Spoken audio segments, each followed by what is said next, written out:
All right, everybody. How are you doing today? This is Anthony Metivier from magneticmemorymethod.com. We're going to talk about how to study fast and really want to make this an exciting session for you because I have a PhD, two MAs, and a BA, and other certifications that I earned along the way. And I'm going to share with you how I managed to do all of that so quickly and to continue learning and learning for life after getting all of that, because once you have all the awards and accolades, learning isn't done. So it's not just about the short-term gains of winning exams and prizes and special degrees and so forth, but it's about taking that knowledge with you for the rest of your life so that you can improve your life, improve the lives of others, and really, really find a wonderful, wonderful existence that feels good all the time, and you remember knowledge and you use that knowledge to improve everything, right? And so that's what we're going to talk about. And there's a way to do it quickly. There is a way to study quickly, and there is a way to do it in such a way that you remember what it is that you study. So if you're joining us now, hit the thumbs up. Let me know where you are in the world and where you are with your studies. It doesn't matter if it's personal studies for a spiritual purpose, for your school, for a language, whatever it may be that you're doing for your profession. This is the way to really, really learn quickly and get engaged. Ask your questions as we go through this presentation, and we're going to talk about what I have done based on my experiences and what you can do as well. And of course, these sessions are always a lot better when people are engaged. And get your Batman attitude on. Always remember to be yourself, but if you can't be yourself, then be Batman.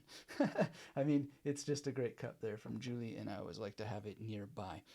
If you are new to the Magnetic Memory Method community, make sure you're subscribed over at magneticmemorymethod.com, because we've got lots of great material there for you. Last week we released the interview with Nelson Dellis, and that was fantastic. That will help you as well with what we're going to talk about today, so you're going to want to listen to that. And of course, all of it makes so much more sense if you have gone through the Magnetic Memory Method kit at magneticmemorymethod.com/YT. And wow, I wonder if anything's working here.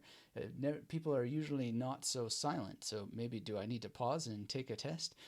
So far, zero chats and whatnot, so please let me know that you actually can hear me and how you're doing, where you are in the world, so that I know that I'm talking to human beings and not just to myself, because if I'm going to talk to myself, well, then we don't need to have it on a live stream, do we? So that covered. I always like for these to be active sessions, and that at least one person lets me know that they're here and that everything's working. Because if it's not working, then that will be a very sad thing indeed. And we don't know, but we just see that there are a bunch of people here, and the chat may not be working. So if that's the case, then that's not a good thing at all. So I'll run a few tests here just to make sure, so that I know that I'm live, and we'll talk, we'll talk about how to study fast. And the first thing that I would suggest to you is that you always schedule a planning session for how you're going to get the studying that you need done. And that means that you may need to schedule time to learn memory techniques and learn them in such a way that you are actually able to use them. You have to have the competence to use them, because it looks like everything's working. If you don't have the memory strategies, then you need to plan the time in order to have them. So I'm talking about a number of memory techniques today, and we'll pick them up by name, by kind, what may be appropriate, what may be inappropriate that you want to skip over and focus on something else. But in general, if you aren't scheduling time for how you're going to have your studies taken care of, the plan of attack, then you might be making it up as you go along. And if you're making things up as you go along, that, you know what, it can work. It is possible for your studies to work if you're just making it up as you go along. But the reality is that it's not the best strategy in the world. What you want to be doing is trying to have a proper, very, very strong and wonderful plan of attack. Now I see that some chats are coming here from the other angle, but they're not showing up for me now. So thank you everybody here. I want to say hello. David Wallace is here. Polly is here. Uh, Ark Al Srani is here from Saudi Arabia. Excellent. A medical student. Excellent that you're here. You're going to learn a lot today. Sandra's here. Thanks for saying hello, Sandra. I'm not sure why my chat isn't showing up in the right place, but David says video and audio are good on his end. Thank you for that. Maricella's here. Hey, Maricella. Thanks for saying hello. And Sandra says there are 7 comments in the chat. Yeah, I don't know why they're not showing up for me. I apologize for this. That always makes the replay goofier than it has to be, but replays are always kind of goofy anyway. You kind of want to be here. But I appreciate that, and I'm going to try in the background here if I can fix that, because we got some good stuff to go through here today, and it would be awesome if I had the chats in front of me instead of way over there. But I see that Shreya Rani is here from India. Oh, hello, hello, hello. Let me know how things are doing there for you in India. Anyway, the first point really is study a planning session for how you're going to tackle something. So, for example, if you're reading a big book like this, you know, you're going to want a plan of attack because it's a big book. If it's a shorter book, you're going to want a plan of attack. And so what would a planning session look like? How could you do that? Well, it's as simple as maybe getting a notebook out and creating your plan on paper. First, I will commit X number of hours per day or whatever it is, minutes per day, to reading this book. We'll talk more about reading as we go along, but you know, you want to actually know what the tasks are, plan your plan of attack for accomplishing those tasks, and then actually get a sense of the schedule. Now, life is mysterious and strange. All kinds of things come up that you can't plan for, but you don't have a strategy for getting back on plan if you didn't have a plan in the first place. And this is the number one thing that trips a lot of people up, is they're winging it. They're making it up as they go along, and they don't have a plan in the first place, and then they don't have a contingency plan for what to do when, you know, the fit hits the shan, to keep it memory friendly here, or family friendly. And by the way, if you're just joining us now, hit that thumbs up. Let me know where you are in the world in the chat, and continue to do so. Continue to be active. Ask your questions when you have them. One way to plan, of course, if you're in university or if you're in a language learning course, is to look at a syllabus, look at a schedule, and then write it into a calendar or memorize it in a calendar if you know how to make a mnemonic calendar, or ideally do both so that you're not putting so much hard work onto your memory all the time. Because you want to, you know, you pick your battles when you use memory techniques. You want to, you know, use the memory techniques for the information in the books, and a mnemonic calendar is a cool thing to have. But if you're not there yet, then of course leave that to another time.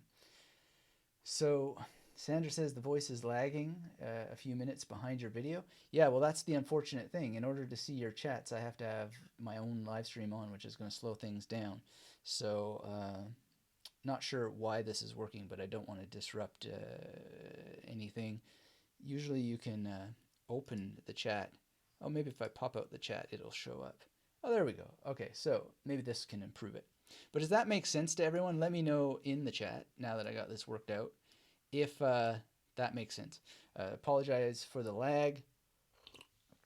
This is just part of the internet these days, but our signal is showing pretty strong here. Let me know if you have any questions. Let me know how your signal is going and if that makes sense to you. So having a plan and really, really figuring out when and where you're going to show up to studying is really important. So you can think in advance. Well, I'm going to read X number of hours in the library. I used to actually just say, I'm going to read on the 5th floor of the Metro Reference Library in Toronto, which is at more or less the corner of Yonge and Bloor behind the bay. And that matters. It matters that I would go there. And, you know, I would get a little bit disgruntled if my spot was taken there. So I then developed the habit of having multiple spots in which I was comfortable. So I would develop the tolerance for multiple preferences, and I would sometimes be okay on the 2nd floor. And what ended up happening there is I wound up having a great sort of contingency plan always, and always having a spot that I liked. And you know, also it's planning what you're going to do to give yourself relief, right? So I always liked to sit near a section that was music related if I could, because then I could take a break from something that I was studying and then something that I'm just generally interested in and go back and forth. So I hope that makes sense to you, and you can start to do that in your own studies. And this is true for anything, language learning and so forth. So Sandra says there's a lag. I don't know if it's perhaps also something on the end of the other people. Sometimes if they are not close to their router or so forth, or whatever the ocean is doing in your neck of the woods, weather and so forth, that can be an issue. No one else has said anything is wrong on their end. So if you can give me more feedback, I don't know exactly what I can do, but on your end, you can sometimes restart the video by refreshing it, and you can get closer to a router. That may be an option for you. In any case, that was one thing that I always like to do. So planning is not just about planning uh, your study time, but it's also planning and making room for when you're going to take a break and what you're going to do during that break. And so, again, in the library, I always sat myself near a music section whenever I could, so I could read about something that I'm also interested in but wasn't studying, such as music. Now, when you look at this note here I've got on the screen, schedule a planning session. That's the other thing that you need to do. It's not just about having a, a planning session, but that you actually schedule it. So if you're gonna, tackle a large topic, then sit down and actually plan when you're going to do your planning. This is really, really important. And then have multiple planning sessions. This is something that's really, really great. You revisit the plan. So let's say you had a 15-week course. Every week, you revisit your plan and you schedule when you're going to revisit your plan. That helps you get your contingency plan in place all the time, constantly refreshing it. Because when I was in university, sometimes dates would change. At York University, people went on strike, and then you had to figure out what you were going to do. Now, I knew a lot of students, my fellow students, they'd be like, hey, awesome, a strike. We don't have to go to class for X number of weeks. I always thought, hey, that really sucks because this is getting in the way of me and my career and when I can start my career.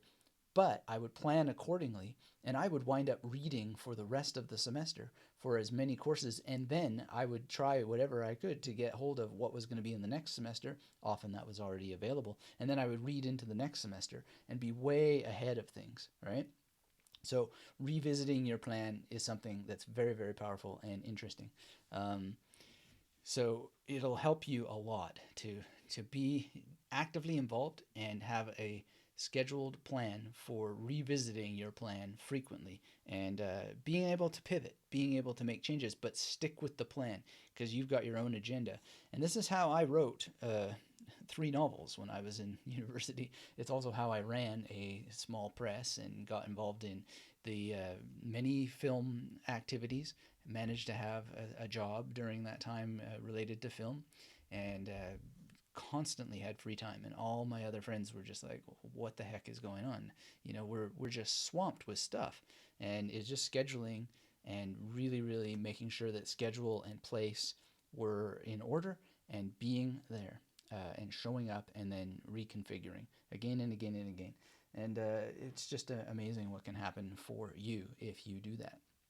Now, the next thing is from our perspective, and I'm so glad you're here. I congratulate you for that, to be interested in memory techniques and studying quickly.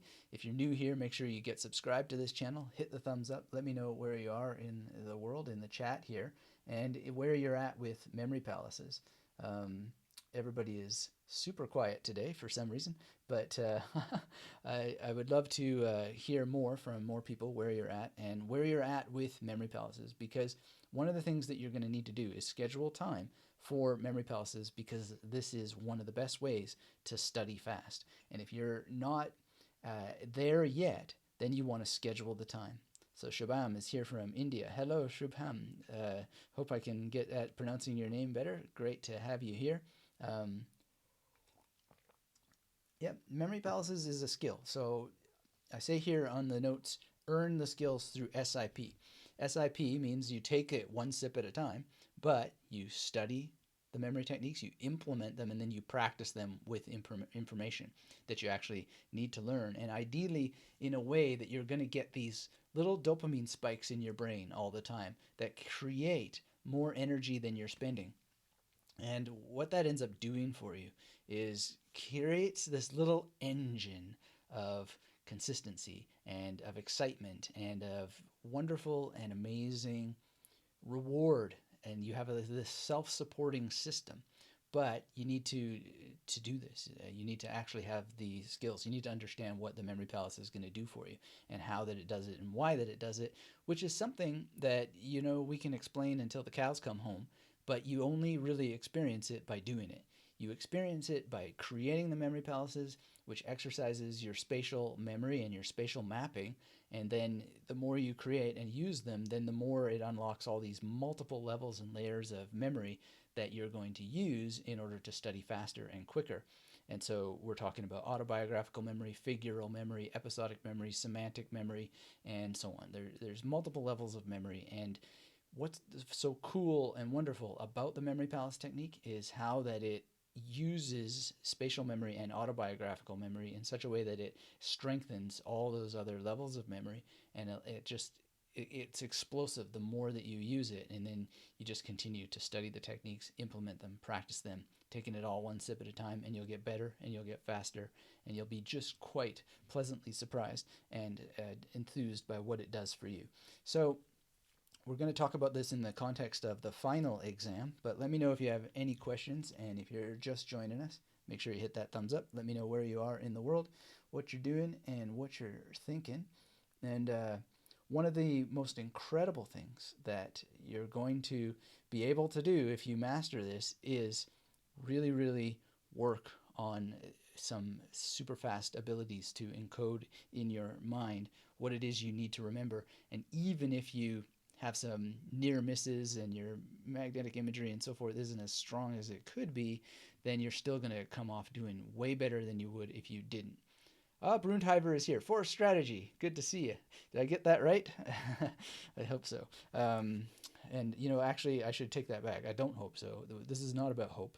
This is about actually really, really nailing it. So glad that you're here, and great to meet you again in this space. Anna is here from Brazil. Hello, Anna. Thanks for saying hello.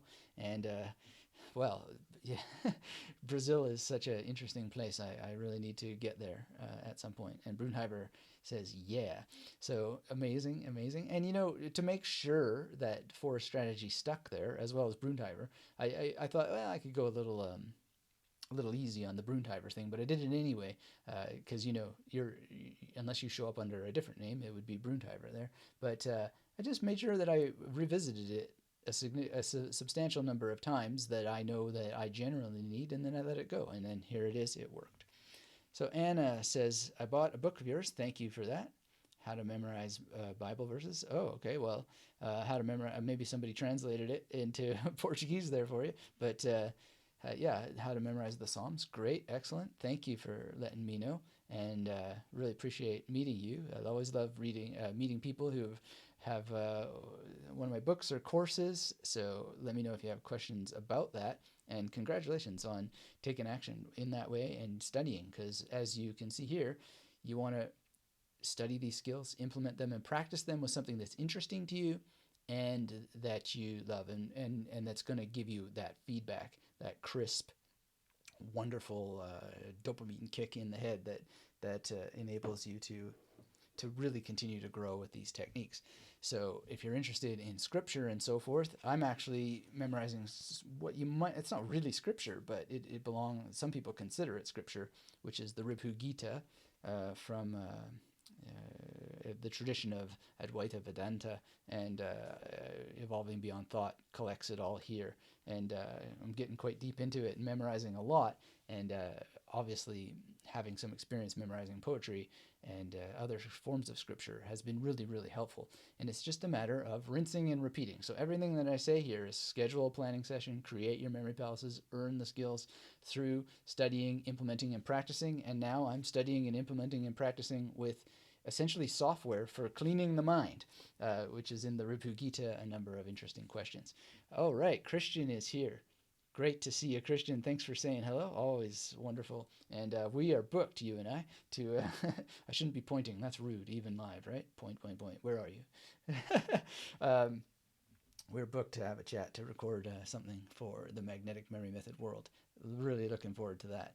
Um, so Malela says, "Hello, sir. Our memory. By the way, never sir, always Anthony, or if you must, it's Doctor Metivier." But Anthony is just fine. Malala says, "Same memory palace used for all textbook. Please tell me." So you want to have multiple memory palaces. We're going to talk about reading and books as we go through today's presentation. But the magic here, and you don't have to take my word for it. Nelson Dellis was on the Magnetic Memory Method podcast last week, and he just said, look, multiple memory palaces are the way to go. He says it in his new book. It's not just me alone. It's just like you don't really stand a chance to understand these techniques and to really get into them if you're working on one memory palace. Multiple memory palaces. Now, that said, you can develop the skill of reusing memory palaces. I do selectively, depends on the nature of the information and so forth. But one of the fundamental values that I think needs to be more and more pressed upon is that it's about multiple memory palaces, not one memory palace. And there's all kinds of people out there who just talk about the memory palace as if it's a singular thing.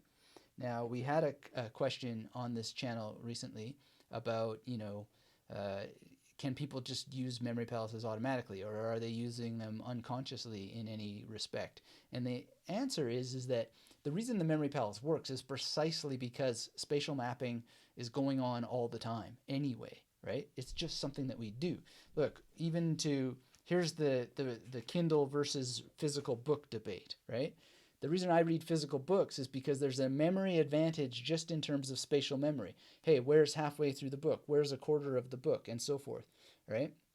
And then you also have the ability, now some people say, and I haven't checked, that Kindle has corrected this recently, that there's now fixed page numbers. But one of the things that you could never do with Kindle when I was reading Kindle a lot is you could never memorize page numbers because it was always locations. And the locations would shift and change and weird stuff was happening and bookmarks are, it's just goofy, right? But the book is a memory palace. So, there's things that I have decided I really want to hold on to in here. And so page 77, using the major and all that jazz, is now locked in my mind. Page 159 is locked in my mind. And I just have characters that remind me what's going on there. I interweave the ideas with the characters. And so I'm actually not using a memory palace at this moment. Now, I'm not also going to take an exam on this book, but I am absolutely enjoying an experiment in using the book as a memory palace, which I would not recommend if you were doing it in an exam. But nonetheless, it's where you can get to.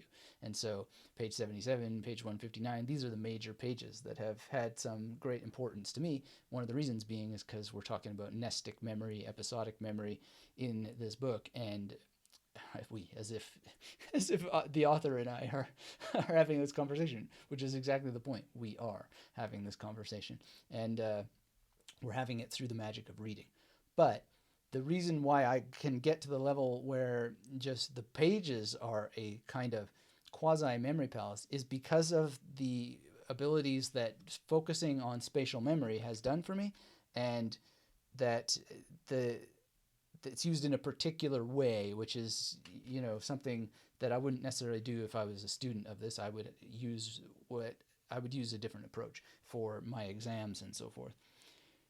But it's great. It's great to be able to do that, and it's because of spatial memory, and it's because of using memory palaces in multiple ways. And I've gone really small. So the 5 Chinese emperors I memorized yesterday based on the Wu Di Qian, which is these coins that I learned about.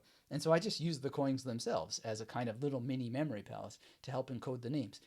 It's not as great as a real memory palace, though. But I don't have an exam coming up on this. And, it's just like everyday memory techniques and so forth, and you can use it for recall rehearsal, but this in itself is a memory palace. What would have been, or if there was pressure on me for an exam, then I would definitely use a memory palace, because there's not only more space to work with recall rehearsal, but then there's more space to add more details, right? But these little 5 coins,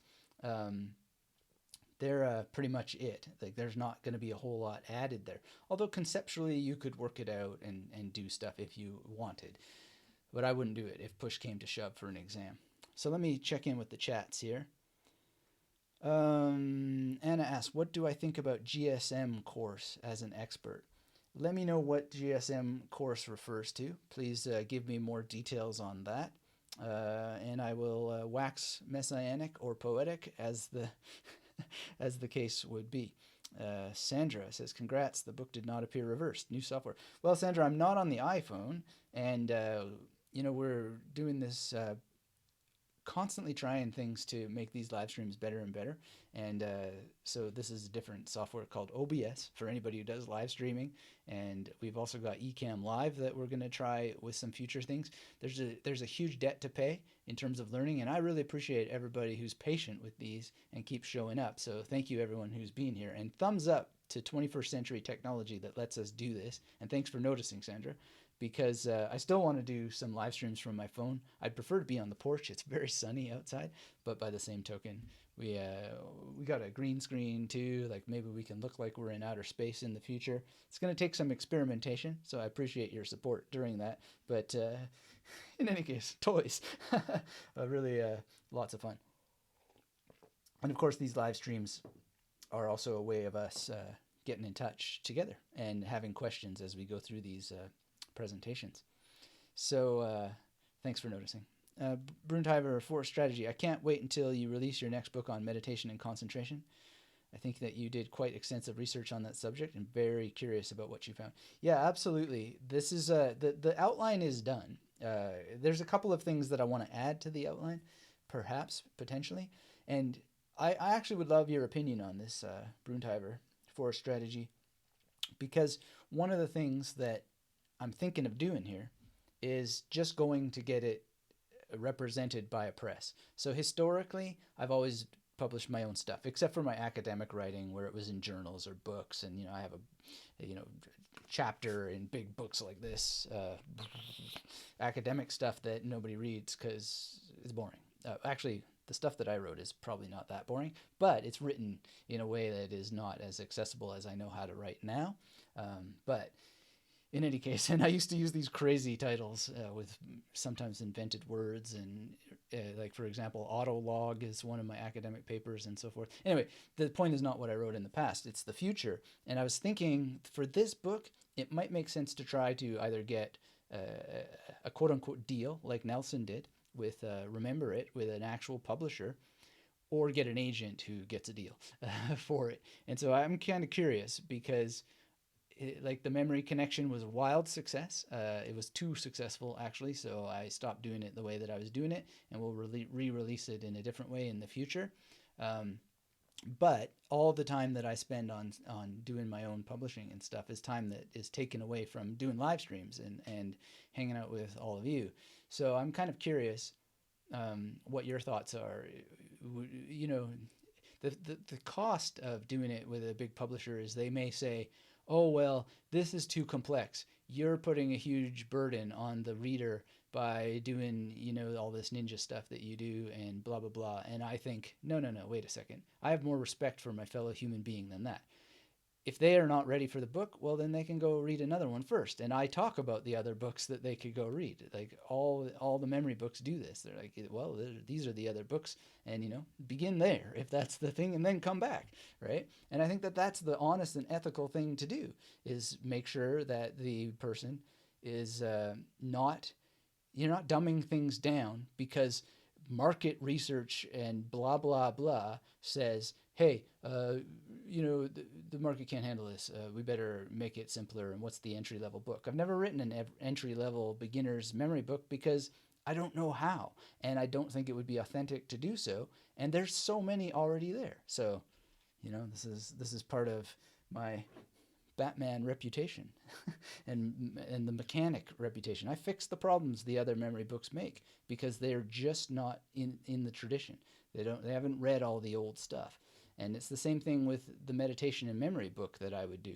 Why don't we just dive in, and I'll tell you all the other books that you could read if you're not ready for this, and just treat people like the the intelligent people that they are. They can make their own decision to take on a bit of the cognitive overwhelm that the next, quote unquote, next level techniques are going to inspire, or should we should we essentially try and, I don't know, like write something inauthentic out of some wish that it would be a better seller on the market? Love your opinion on that.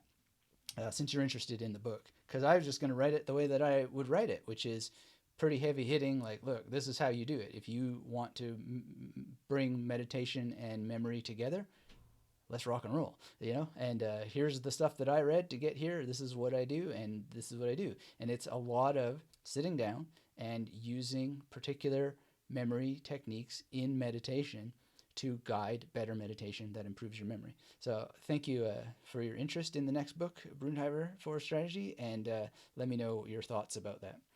Christian says, great episode with Nelson. So fantastic. Had to record notes while listening. Excellent. Thank you, Christian. We're going to talk about notes on today's live stream. So thanks for mentioning notes. There's nothing wrong from a memory perspective with taking notes. It's just a question of, do you memorize the notes or do you put them into action in a way that enables memorization? So that's something that we'll talk about. But thank you for listening to that, and thank you for supporting his initiative, because Nelson is a really great memory teacher, and what a book. It's great. Brunheimer says, Nelson has incredible nice tricks. I finished my memorization for a 6-digit PAO based on his recommendations, and it's super effective. Need to practice, but it is so powerful. Wow, that's amazing. Thanks for sharing that. Really appreciate hearing about that. I'd love to know more, actually. So that's great. And let him know, too. When people have inspired you, you can let him know on the chat, the comments on the blog page where we posted that podcast episode, or just be in touch, tweet, whatever. It's a lot of work to put out a book, and it's a lot of work to develop his level of expertise. So please do let him know. He'll be very enthused, and support, Climb for Memory if you're able to, because it's a great initiative, and I really am deeply impressed and inspired by it. Aisha says, can this help people who have been out of school for ages? I've been out of school for ages. I graduated in, when did I graduate? 2009, April 2009. And I've been out of school for ages, and these are still the things that I do for studying, although a little bit different. I don't full out the full meal deal all the time anymore, because I don't have any exams to sit for of any kind, but I still am guided by all of what we're going to talk about today. So stick around. Brunheimer says, when combined with the magnetic memory method, it is way more powerful. That's great to hear. And, that's one of the highest values that we have in the magnetic memory method, is that one is the most dangerous teacher. You can't put all your eggs in one basket. You got to be informed by multiple teachers. And what ends up happening is things weave, and your skills get better and better and better because you have multiple angles and perspectives.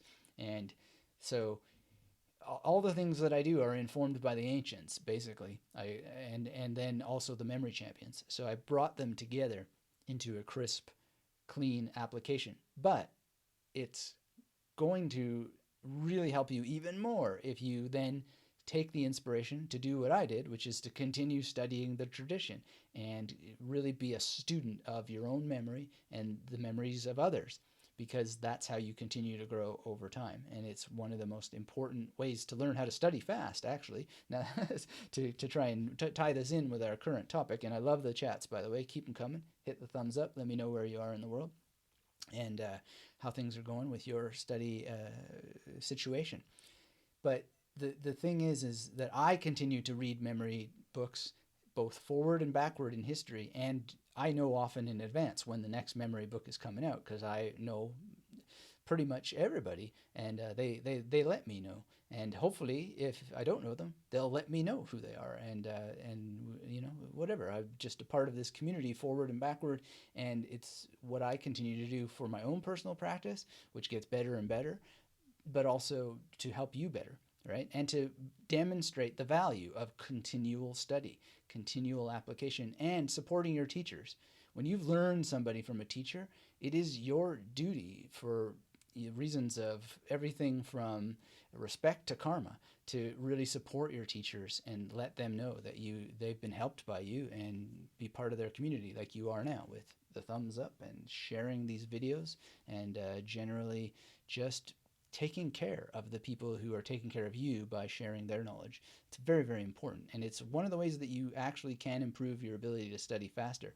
I was very aware of this when I was a university student myself, is that teachers are under a lot of pressure. They're under a lot of stress. They've got multiple moving parts going all the time, and you can help your teachers in multiple ways with a kind word, with offer to stay after class and help, or whatever the case may be. Or sometimes you even need to dive in and protect them from the other students. So I don't, I'm not, I'm coming with a couple of memories where this happened in particular seminars where I just sort of jumped in with quote unquote better questions to save the poor professor from the other questions, or also help the students better enunciate their questions, because the teacher may have a lot of things going on and they don't know what is exactly happening in the questions. And if you have an insight, then you dive in and you help clarify it. I think what is really meant here is blah, blah, blah, blah, blah. And you help that other student out. Now, why does that help you learn faster and study faster? Well, it's very obvious. You're putting the information into your mouth, which is another part of your brain and all your muscles in your mouth and so forth. You're testing, you're getting a response from the world. You're getting more from that teacher because they're going to recognize the value you're bringing, and it creates a perfect feedback loop. So, I wasn't active in every single class that I was in, but I regret often how I sat back and just observed rather than being an active participant. But by the same token, pick your battles. But it's a strategy. Being more involved is a strategy for learning more, learning faster, and creating better memories. And some of my professors that I had in university, they have either remained good friends or they have remained good friends in memory, where I can go and visit them in my memory and be like, what would they do in this situation? And that only is possible to happen because we develop friendships outside of the classroom. And that was only possible because I was engaged in their classes at a particular level.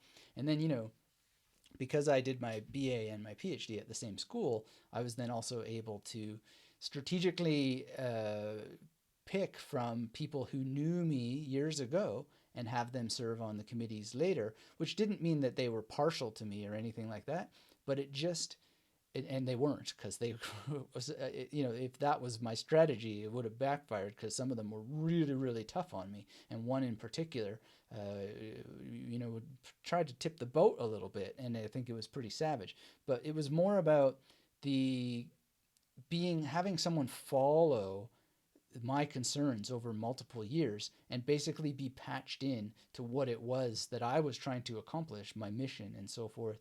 And I really appreciate this slightly savage attack that came precisely because it was a challenge that came from them having followed my story, and they wouldn't have been able, in other words, to ask such an amazing question, right? So it really did pay off, if not in the way that you might think that was the strategy there. The real strategy was to get more value out of them knowing the story over multiple years. So that's stuff to consider and think about. Shreya asks how to not let tougher and unexpected questions get on your nerves just after the first glance of question paper. We're going to talk about that, so let's pick that up when we get there. But great, great question, and I really appreciate it, Shreya. And how to make longer study questions comfortable for months for various topics. Another excellent question that we've sort of already covered on today on this current slide. So schedule planning sessions, schedule revisiting your plan, and make sure you have a good solid memory technique that creates dopamine in the brain, because you know how to use these techniques. So we'll talk more about this as we get along here. Malala says, hello, sir, from India. Hello, thank you. Thank you for being here. If you're just joining us, make sure that you get active in the chat, hit the thumbs up, get subscribed to this channel if you aren't already. Barry's here. Hello, Barry. Greetings to you in Idaho from here in Brisbane. Christian says, just bought a t-shirt to help the world out. Plus, I can use it for the music video for my Brain Game song in production. Awesome. Can't wait to see that and to see the shirt. Oh, man, that's awesome. Thank you so much. And by the way, if you do that, as Christian has done, then let me see that picture with you, and they'll unlock a special video. And that video is a Memory Palace video training that has to do with how to use the cup. So that's at magneticmemorymethod.com/swag. Thanks for the support on that, Christian. I'll pop that link into the chat there. www.magneticmemorymethod.com/swag. So that's a great way to get a free video. So just grab either a cup or a t-shirt or whatever the case may be, and let me see you in it or with it, and we will get that there for you. All right, so let's catch up with some more chats and then we'll carry on. Barry says, as soon as I heard your excellent podcast with Nelson, I ordered Nelson's new book. I'll get it tomorrow. Really looking forward. Excellent. Thank you for supporting Nelson's work. I appreciate that. I know he does as well. Leave a review on his book after you've read it, of course, and really the more you can support his initiative and his mission, the better. Also, in case you don't know this, Nelson previously, he actually hosted the Magnetic Memory Method podcast on how to win the USA Memory Championship. So I stepped aside and he took over for an episode. You'll definitely want to listen to that. And there's a previous interview with him. And coming up, we also recorded a graduation bonus for people in the masterclass. And there's actually a number of graduation bonuses coming up. So stay tuned for news about that if you're already in the masterclass. Really, really excited by the new initiatives that we have coming up for 2019. And maybe if all the toys play nicely with each other a little bit sooner. And, you know, the technological demands of what we do behind the scenes are incredible. Now, I'm not asking anybody to play the world's smallest violin just for me. Oh, poor you. But things take time, for sure. Anyway, Phil is here from Michigan. Hello, Phil. Great to see you. Thanks for saying hello. Mustafa from Morocco. Oh, hello, Mustafa. Thanks for being here and also saying hello. Angela is from Missouri. Nice. Thanks for saying hello. Walter from Brazil. All right.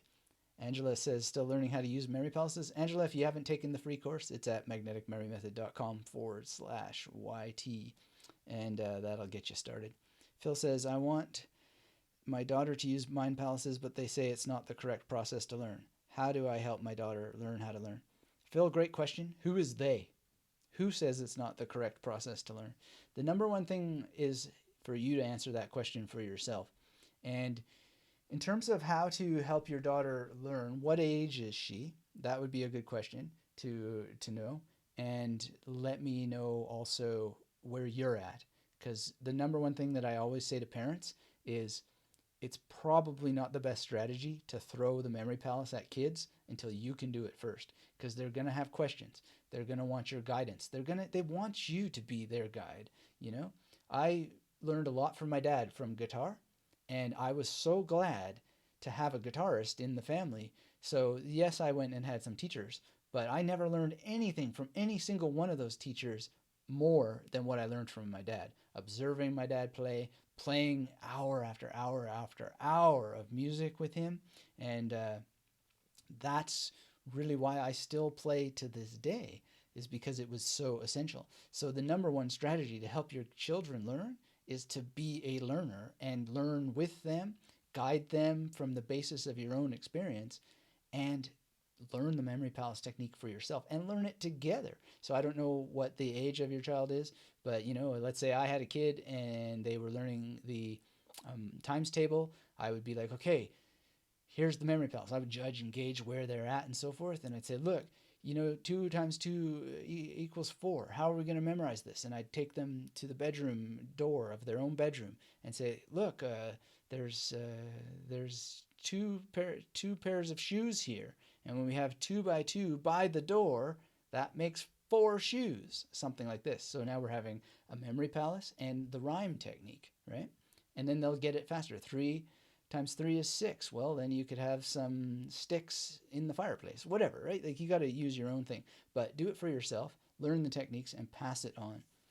Angela says, loved the free course. Thanks, Angela, for the thumbs up on that. I'm really glad about that. One last thing for Phil here. Got to move some stuff around, but bear with me. I've got it under my cards. Another thing, and again, my same advice applies. Learning How to Learn, A Guide for Kids and Teens, is a recent book that came out from Barbara Oakley, and it's really, really great. And really highly recommend going through Learning How to Learn yourself.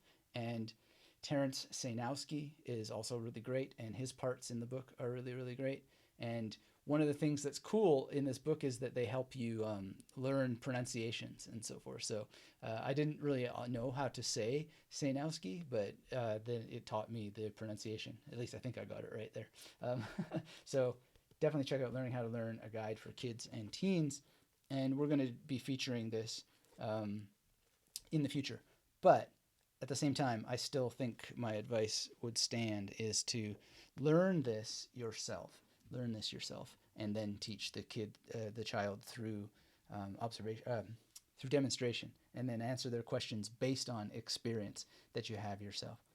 So Brunheimer Forrester says about your book, I think the easier you can reach people, the better it will be. What you teach here, the magnetic Mary method, and everything evolving around it can have so much impact. I don't know what strategy you use for selling your book, but you had one thing right about how you invest your time and how you feel about the whole experience. Jonathan would say 80-20. Yeah, that is true. The 80-20 rule is really, really important. So I'm putting more thought into it, and there may be an agent in play that we reach out to. But at the same time, I have my own little things around it, and something that actually Barbara Oakley has mentored me about, and that was I'm very grateful for her thoughts and ideas and tips around having a proper book proposal for a publisher and so forth. But by the same token, I don't know that I don't know that I want the controls of a major publisher, but as you say, Brunheimer, 80-20. So I'll keep that in mind. I appreciate that. Thank you so much. And Brunheimer says, oh, Anthony, I did Barbara Oakley's free online course about learning how to learn. It's very insightful. It is. You should all take it. It's really, really good. And Brunheimer says, really, you were lucky. Such a great woman. Yeah, she's a great correspondent, and I really have learned a lot from our discussions. And she's been on the Magnetic Mary Method podcast, in case you don't know that, and probably will be again in the near future about this new book.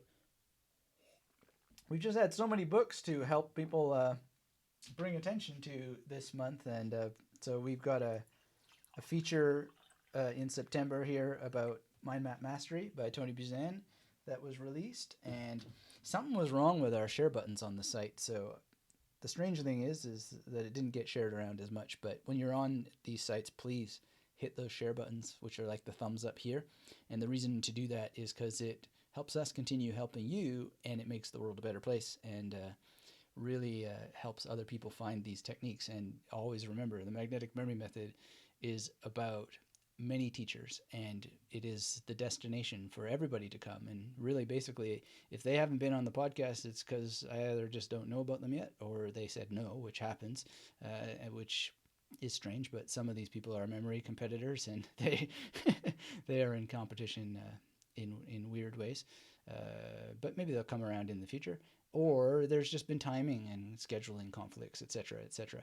So it can happen. But in any case, we want to really have the highest value of being like a university, which means many people can teach there and share there through the modern technology and the style. And podcasting is one of those.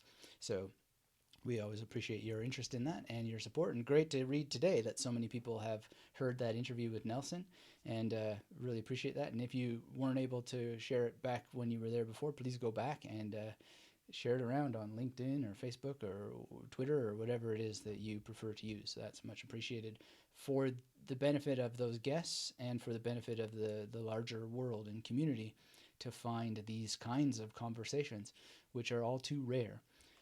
Okay, so Barry says, a friend of mine studying for a huge exam in October just passed an important practice test using the magnetic Mary method. She loves your podcast, by the way. I do too. Awesome. So great to hear, Barry. Really appreciate knowing more about these wonderful adventures you're having, and thank you for paying it forward. Really appreciate that. Great. So that was the first slide here.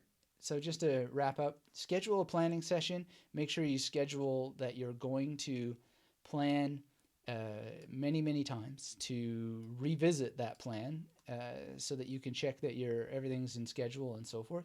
And then you may need to plan time to create and learn memory palaces, because you need multiple memory palaces, and you also want to earn the skills of what you're going to do inside of those memory palaces, and then just rinse and repeat. So every time that you are going to read a book, make the plan to read the book. When you're going to read it, where are you going to read it, how are you going to take breaks from it, how are you going to use the memory strategies, are you going to, have 3 memory palaces for the book, or are you going to have 5? I suggest you always have a couple more than you think you'll need, because you never know, you might want more information. Are you going to use the hybrid index card memory palace method that we teach in the master plan part of the master class? What are you going to do? That's all very important. So now let's move on to the next slide, which is dealing with final exam study tips. And so the biggest tip that I have for you here is don't cram, okay? This is just a terrible, terrible thing. People ask me all the time, like, well, how do I cram? And we'll talk in the next slide about, if you have only one night only, what to do. But the reality is the best thing to do is never be in a position where you have to cram. It places too much stress on you. It creates overwhelm, because you just sit there and you're like, where do I start? How do I do this? Where do I even begin? And if you're in that situation, it's totally to be expected. It's totally normal. And you almost, look, if you're going to get into a cramming situation, basically what you need to do is you need to practice the art of cramming, right? And some people can do it in certain fields. So like musicians, sometimes they're thrown a score and they have to be able to play 4 pieces at the next weekend symphony, and they got to do it, right? But that's a practice that they have already, which is premised on expertise in their instrument already, expertise in reading scores already.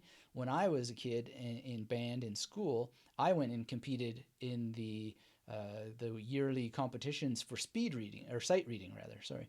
And so I had to practice sight reading, but you can't practice sight reading unless that you actually know how to read, and then you can't really practice sight reading unless you know how to read and play. And it's just really, really important to understand that if you're gonna cram, you'd better be a skilled crammer. And so that would mean multiple things, and some previous understanding of what it is that you're cramming for would really need to be in place, which it usually isn't.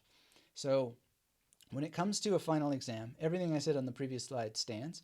So we're talking about making sure you have a plan, you know what the dates are and so forth. And I would highly, highly recommend that you understand the big 5 of learning, which is essentially reading, writing, speaking, and listening about the topic, and doing it as frequently as possible in addition to the memory techniques, because this is one of the easiest ways to make sure that you're having the memory techniques firing at the strongest possible levels, the highest possible levels, all pistons just. And so that's what I used to do all the time. And I'm always grateful for Professor Katie Anderson insisting that I write summaries. Christian Book also did this. He insisted in writing summaries of all the books that I read, and I got into the habit of it, and it's just incredible.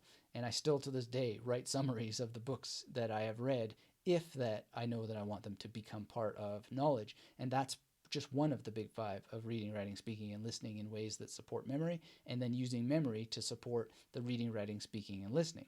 So one thing that's coming up is there's going to be a kind of a discussion of this book.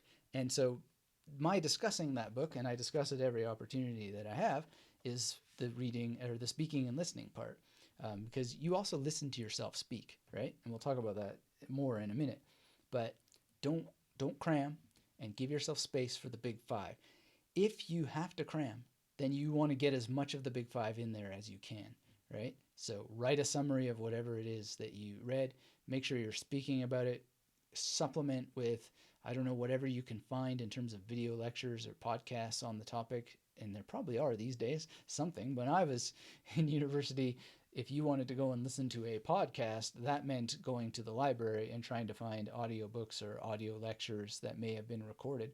And sometimes that was there. But that's reliant upon the library hours, and it's reliant upon a lot of metrics being in play, because there just wasn't the internet the way that there is now. Now, also, a lot of people will spend time cramming into apps or even index cards, and that time you could save, right, by having a strategy in place, basically using the memory palace to turn your mind into a library of index cards. But you can also have the library mapped out on either index cards or SRS apps. But I wouldn't recommend that because that's just going to chew up way too much time. But you want to think about whether those strategies are there. And if you do get into a situation where you need to cram as such, if you did invest some time into having your material on index cards, well, then you may have built up some sedimentation and so forth, but essentially that doesn't really count as cramming. But no matter what you do with the information, you want to understand the basics of how to revisit information so that you have mastered and experienced the full benefits of the serial positioning effect relative to the primacy and the recency effect, which tells us that the information that we have seen first and last has a greater chance of entering long-term memory. And so serial positioning effect allows us to get all of that material, a touch of primacy and a touch of recency, and then more and more touches of primacy and recency based on a serial positioning pattern. And you can do that entirely mentally in your mind, or you can do it externally, which again is just something that you're not going to be able to cram. So ultimately, don't cram, but have the time in your planning set out to make sure that you have primacy and recency and spatial positioning effect all completely working in your favor. And then you have the von Restorff effect, which is basically what magnetic imagery is about. And by having that all laid out very wonderfully and in a way that actually works, because you are, as we said in the previous slide, studying these techniques, implementing them, and practicing them with information, then all that information really is going to go into long-term memory. And you want to be selective about the kind of information that you choose. And so cramming gets you into the situation where you're like, oh, I have to have it all, I have to have it all. When the reality is, and Bruntheimer for strategy mentioned it, it's 80-20. There's never going to be 100% of that information on an exam. It's just never going to happen. And if it is, then it's a very cruel program that you're in, and you might want to consider something else or some other teacher. But ultimately, you want to think about what are the big pieces here that I really need. And some of the strategies that you have for this are looking at previous exams, looking at what the previous syllabuses looked like in the courses. Most schools make that available, and if they don't, ask them to and persist. Go to the right people, and you know there's usually file folders and cabinets that are just filled with all this. And then go to the dean, go to whoever it is, go to the principal of the high school, go to the education ministry or department and find it.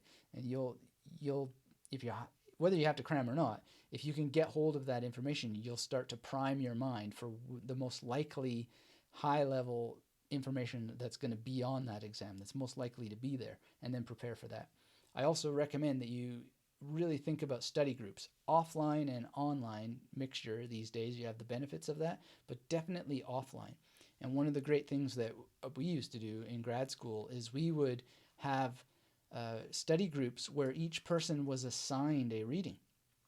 And it was never the stuff that was on the reading syllabus, but it was something that we thought would supplement what we were doing so that we had even more material. And then with the big five, right, we would be speaking and listening to each other speak about it, and in our minds interweaving it with whatever we were studying for exam purposes, and then we would be talking about it, processing it. So even if they didn't know the connections we were making, we were sharing with them books that they weren't reading but that would supplement what it is that they were studying. And then we would also do some writing in the emails back and forth, and that was really a great way of getting it into the writing. So groups are really important, and the trick is making sure that you have the right people in the room. And so you can sometimes build study groups together of people who are in different disciplines that complement your discipline. So within the humanities, there's a number of departments that complement each other. Like, for example, English literature and geography, those can really complement each other very nicely, or psychology and so forth. Having a chemistry person in there, well, it depends. If they're in history of science, sure, why not?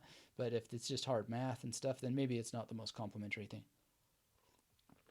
But you also want people who are in your program who maybe are a couple of years ahead of you, and they'll have had some of those exams before. They may have had some of those professors before.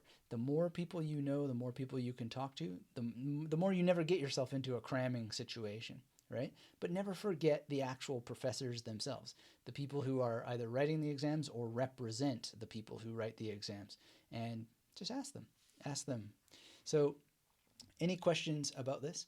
Let me know. And in the chat, if you're just joining us, let me know in the chat where you're from, and we want to really be sure to answer also any questions that were in the previous part.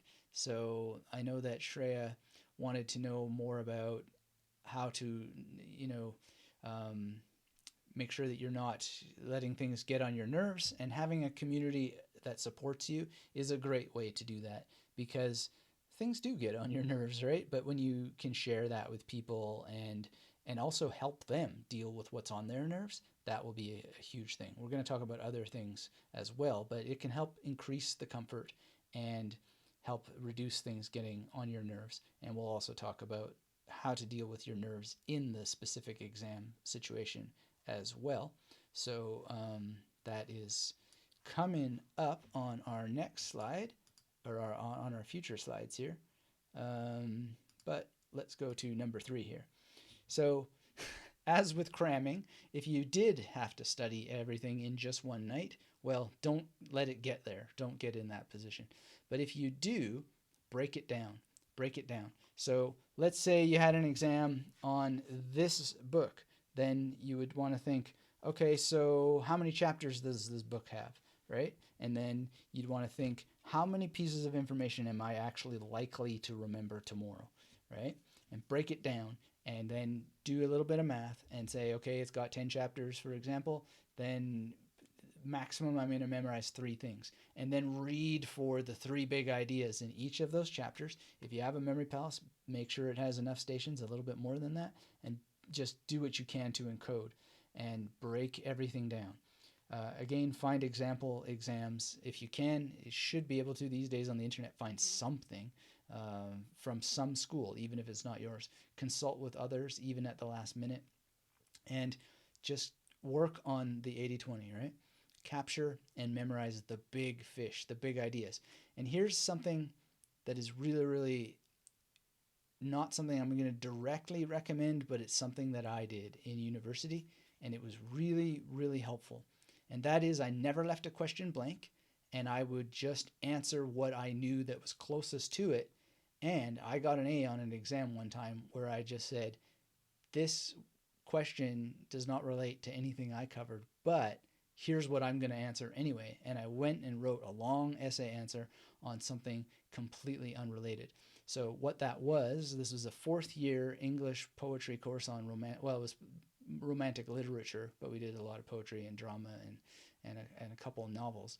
And the question was a complete surprise to me. It was on Lord Byron's cane.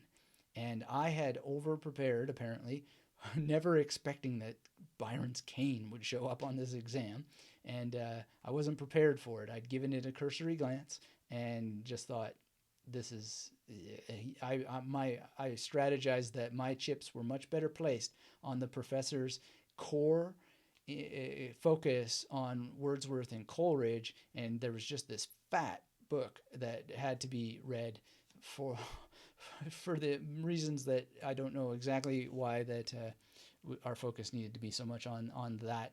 It was the biggest book, and I just played exactly this game, is that's the thing where I anticipate it's going to be the hugest question.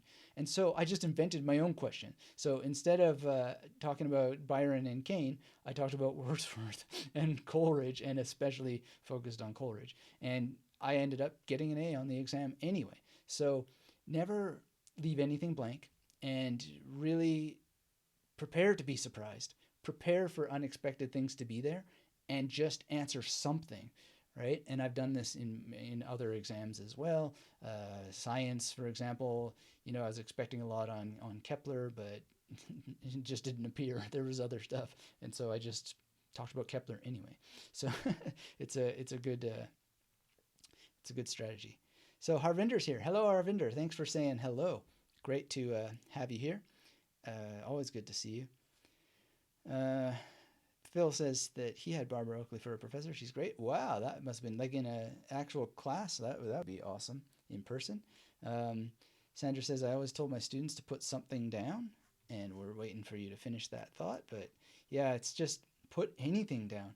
Um, people just don't know this, but you can actually just put anything down. And if you know that you're going to be graded by other people who are not your professor, then say, I want this marked by the professor. Write that down. This needs to be graded by the professor. Will you get it? Not necessarily, but here's the important thing. If you ever have to go and go to the department and have a grade reassessed, well, you're going to want that on your exam, that you requested your answer to be graded by the professor, not a hired grader who doesn't have the same stakes in the game. So keep a track record there. It's really, really important. Shreya says, thanks. Well, you're welcome. We got more to help you with your questions, but this is one of the most important things. So you've got to pick your battles with information no matter what, whether you're cramming or preparing the night before or not. It still makes sense to capture and memorize the biggest fish, but be prepared for surprises on the exam and then have a strategy going into the exam. And so answering something, anything, even if you don't know, is a really good one, but be relevant. So, don't go talking about an outer space movie that you saw in a course where the question is about romantic literature. Stick within your knowledge of the course, or go deeper into another exam question, but demonstrate your knowledge of that course. So I just want to add that to make sure that it's clear. It's not just talking about anything under the sun, but also making sure that it relates and it's relevant, even if you're repeating or adding more detail to a related question. All right. So Phil says, I would recommend Professor Oakley for an interview. Well, she's been on the Magnetic Memory Method podcast, so you can look that up. It's a wonderful, wonderful interview. So just search magnet. Well, let me do like the Jesus uniform suggests and serve, so that you have that link, everybody, here in the chat, so you can go and open it and bookmark it now. It's a wonderful, wonderful talk, and I also get to do some memory practice to see that I actually remember the URL, because it should come up like that. I'll copy it. Yep, that was right. Not a big memory test, but let me put that in the chat for you so you can find it. There you go. So Phil says daughter is 8. Great. So yeah, that's. I mean, I have interviews with 2 young people and their parents on the Magnetic Memory Method podcast, and they are both 10. So I don't see why 8 wouldn't be a year to start with this. But to be honest, and I have to point this out, I'm not a parent myself, so I don't have experience in this. So I would definitely recommend this book because Barb does share her experiences with her own kids, or one of them anyway. And there's a funny example with parking, learning how to park. So check that out. Okay, so Andres is here and says, tomorrow I have a test. Okay, well, this is good timing for you. Let me know if you have any questions while we're here, and these strategies we're talking about today will help you. And we'll talk about some more effective study techniques as we carry on. Diego says, are you going to delete the live stream? This one, well, I have no plan to delete it, but we do sometimes delete them. So definitely, if you want to be sure to get everything, then be here if you can, if you have the time and you're not driving or anything like that. Appreciate you being here now. But at the end of the day, we do sometimes delete them. It has to do with multiple factors. But this one I have no plans to delete. Diego says, thanks for everything, by the way. Well, thank you, Diego. I really appreciate that. And thank you for being here and for your question. Um, in this one, the slides you can scrub through the live stream and just see the slides. And I know that these live streams are not the greatest as replays, but they're really a public service to talk with people and to answer questions, in addition to having some general presentation to guide us through. And later, a lot of these become episodes of the podcast, and we just remove all the chatting and stuff like that. And 80-20 rule. What are the biggest ideas there? And gather them all up. So I'm like a stand-up comedian practicing for the big HBO special in clubs around the world, or cell phones around the world, as the case may be, or wherever you're accessing this live stream now or watching the replay from. And that's a great honor and privilege, so I appreciate it, and don't take it lightly. Thank you for being here. Now, speaking of comedy, I've been thinking about memorizing some comedy routines and maybe going and doing some comedy, because I'm very interested in the memory demands of that.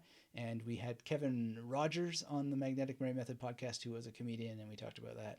And he's also a marketer, so we had a great chat about being memorable and so forth. And I've never forgotten that episode, and always wanted to do some stand-up comedy. I did stand-up comedy before when I was younger, and thought of going back to it from the perspective of memory.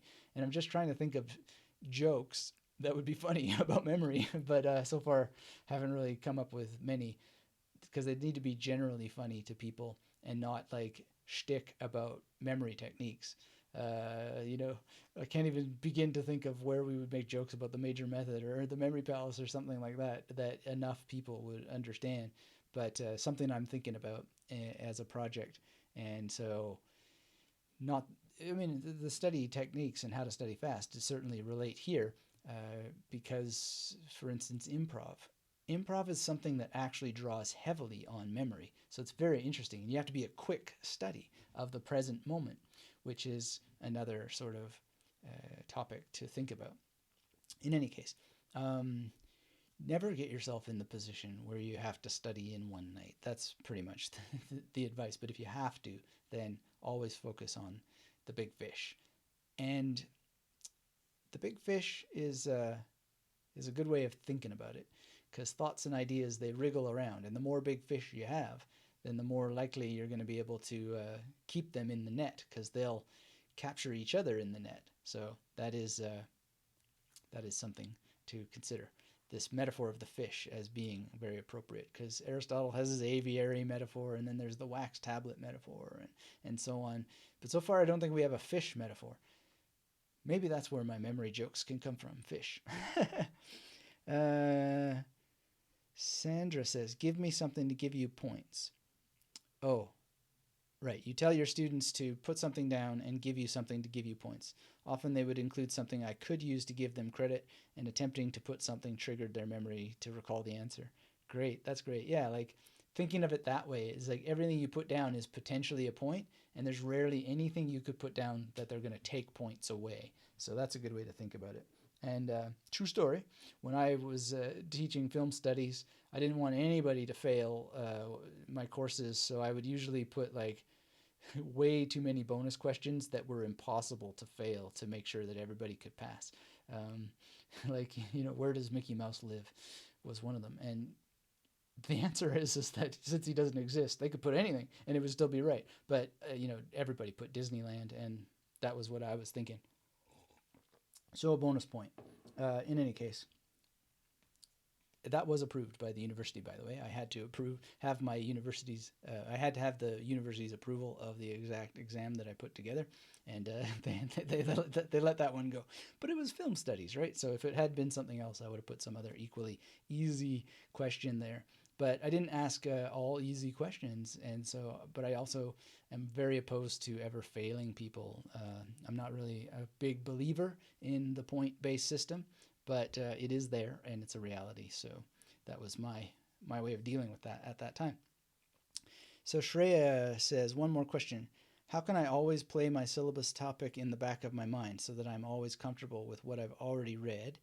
And how can writing stuff gain clarity? How to use music breaks along? Okay, so let me start with the first thing. How can I always put my syllabus topics in the back of my mind? Well, here's the first thing I would say: remove the word always from the equation. There's nothing that is always. The only thing that is always is, you know, air and stuff, and even that is time based. But you don't need it always in the back of your mind. You need it in your mind a sufficient number of times in order for it to enter long term memory. And the way that you get things into long term memory is you've got to let them go, right? You've got to spend time away from them so that they can circulate. And this is memory consolidation, basically, is what it's called. And memories consolidate in different ways. But if you hold on to it and you just are unwilling to let it go, well, then you're going to be in trouble, right? You're going to actually probably be retro aggressive, or damaging to your goal of holding on to it. You've got to let it process through memory consolidation of different levels. So I've shared already how I used to pick strategic spots in libraries to study where I can take a break to let it go.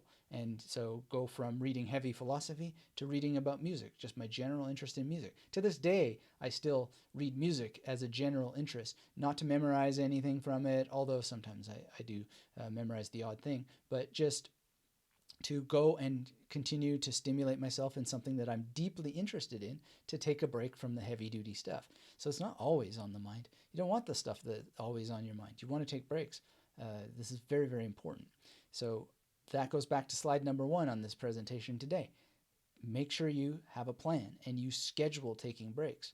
This is really important.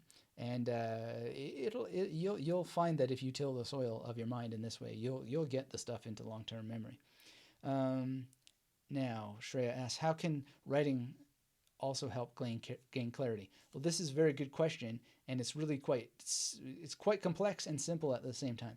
The first thing is that when you externalize information from your mind, you instantly see it from a different perspective, right?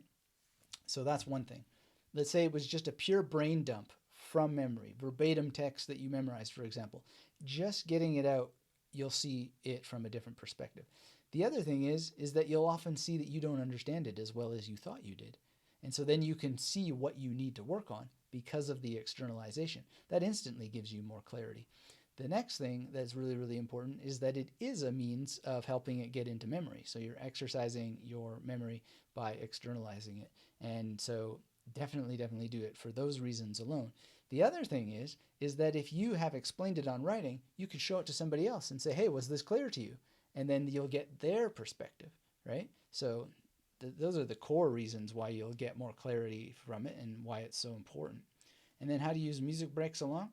The way, well, listen, one of the best things that you can do is maybe you study for 20 minutes or whatever, put on your favorite music as a reward, go for a walk, let it go what you studied, just enjoy a song or two. Maybe it's a song that you've memorized the lyrics from recently, and now you're still using your memory, but you're using it in a different way for something completely unrelated, and then you go back to it later, whatever it was that you were studying. So that's one way to use music breaks. The other thing is you could use music breaks by playing music. Let's take a music break right now. There we go. We just took a music break um, with a good old power chord. So that's another way you could take a break, right? Is do some music, um, actual play music. If you don't play music, and we'll talk about this in a second, you can also sing, right? So you could sing and take a take a break with music that way. And well, we'll get to what it is that we're going to talk about singing in a minute. But really, really important to have music as part of your life for sure. That's really great. Um, so I hope that helps you out. But there's probably more ways to use music for a break. Just explore and let us know if you find any. Well, actually, another thought just came to mind. Is if you ever use movies as memory palaces, you could think about the music of the movie and see how that you can just wander the movie and use it as a kind of empty memory palace and think about that music. So maybe just as a break, you want to daydream a little bit. You could sit there and be like, yeah, Batman, and then just think of the different settings and the scenes, or even just inside the car. Oh, that takes a little break. And now you're actually exercising your spatial memory in some sense. Even though you've never been in that space, you're recreating the space. And then maybe you think about the different places that you saw Batman. Like right now, I'm just thinking, wow, man, I remember this apartment. I haven't thought about this apartment for the longest time, where my dad lived for a while. And amazing. So that's where we used to watch the old Batman show. I guess it was on Nickelodeon. I don't distinctly remember if it was Nickelodeon or not. But now I'm getting a little brain exercise thanks to your question, and I can think more about it. Think of the other shows that were on, like what was it called? You Can't Do That on Television used to come on. Amazing. So there's lots of things, right? And then I can think of the music uh, of the opening of You Can't Do That on Television. And now, actually, what's coming instead of that music is the theme song from Mr. Belvedere.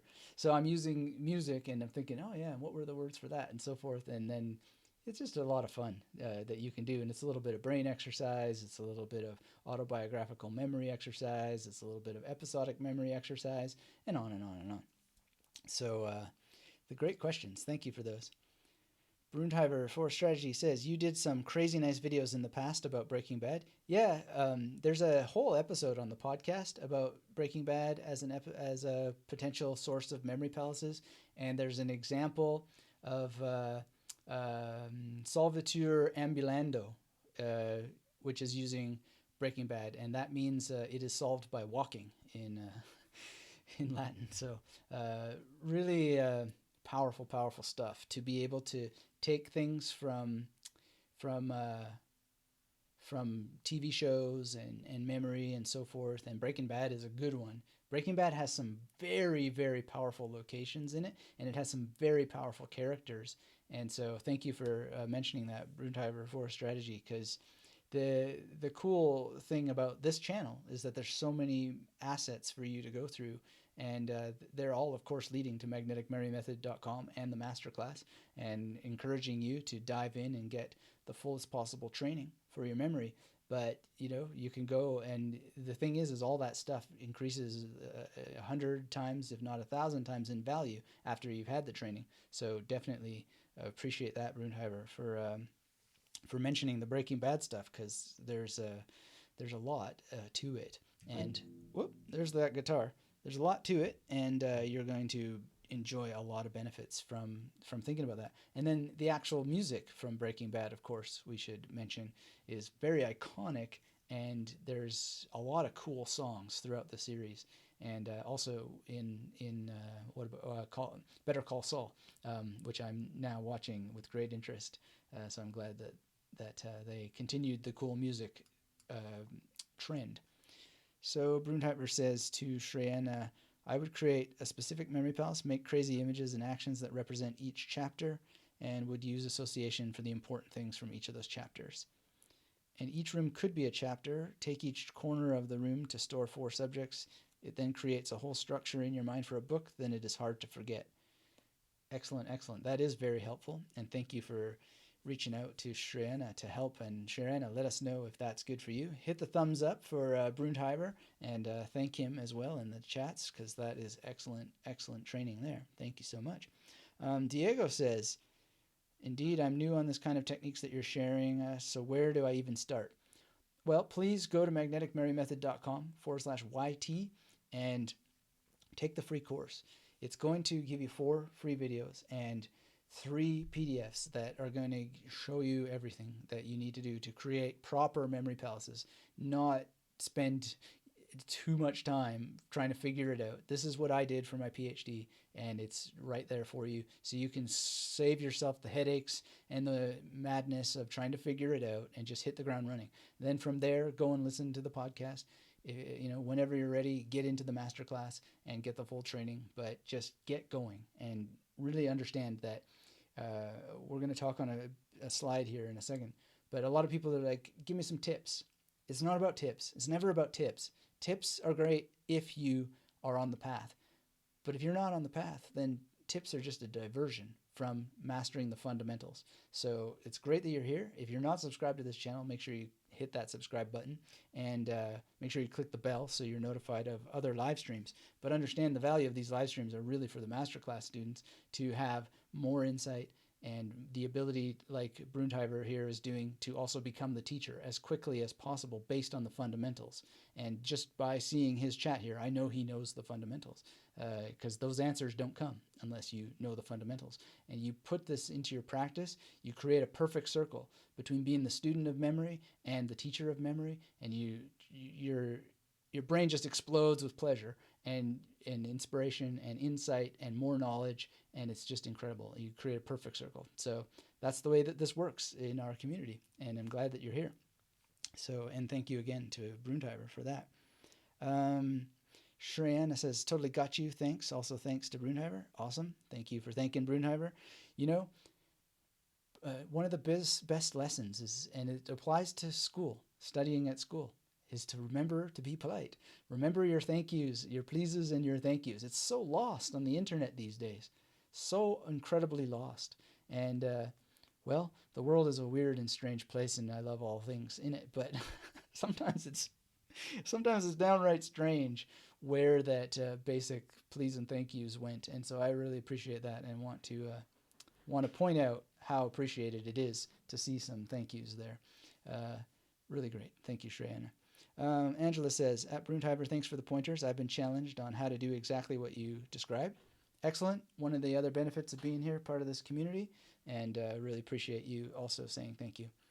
Brunheimer says, my pleasure. I've been struggling to implement different things, but the real trick is to dive in and just try it, even if it's messy the first time. Excellent point. Excellent point. Because here's the reality. This is why you create multiple memory palaces. The first one is most likely to be messy.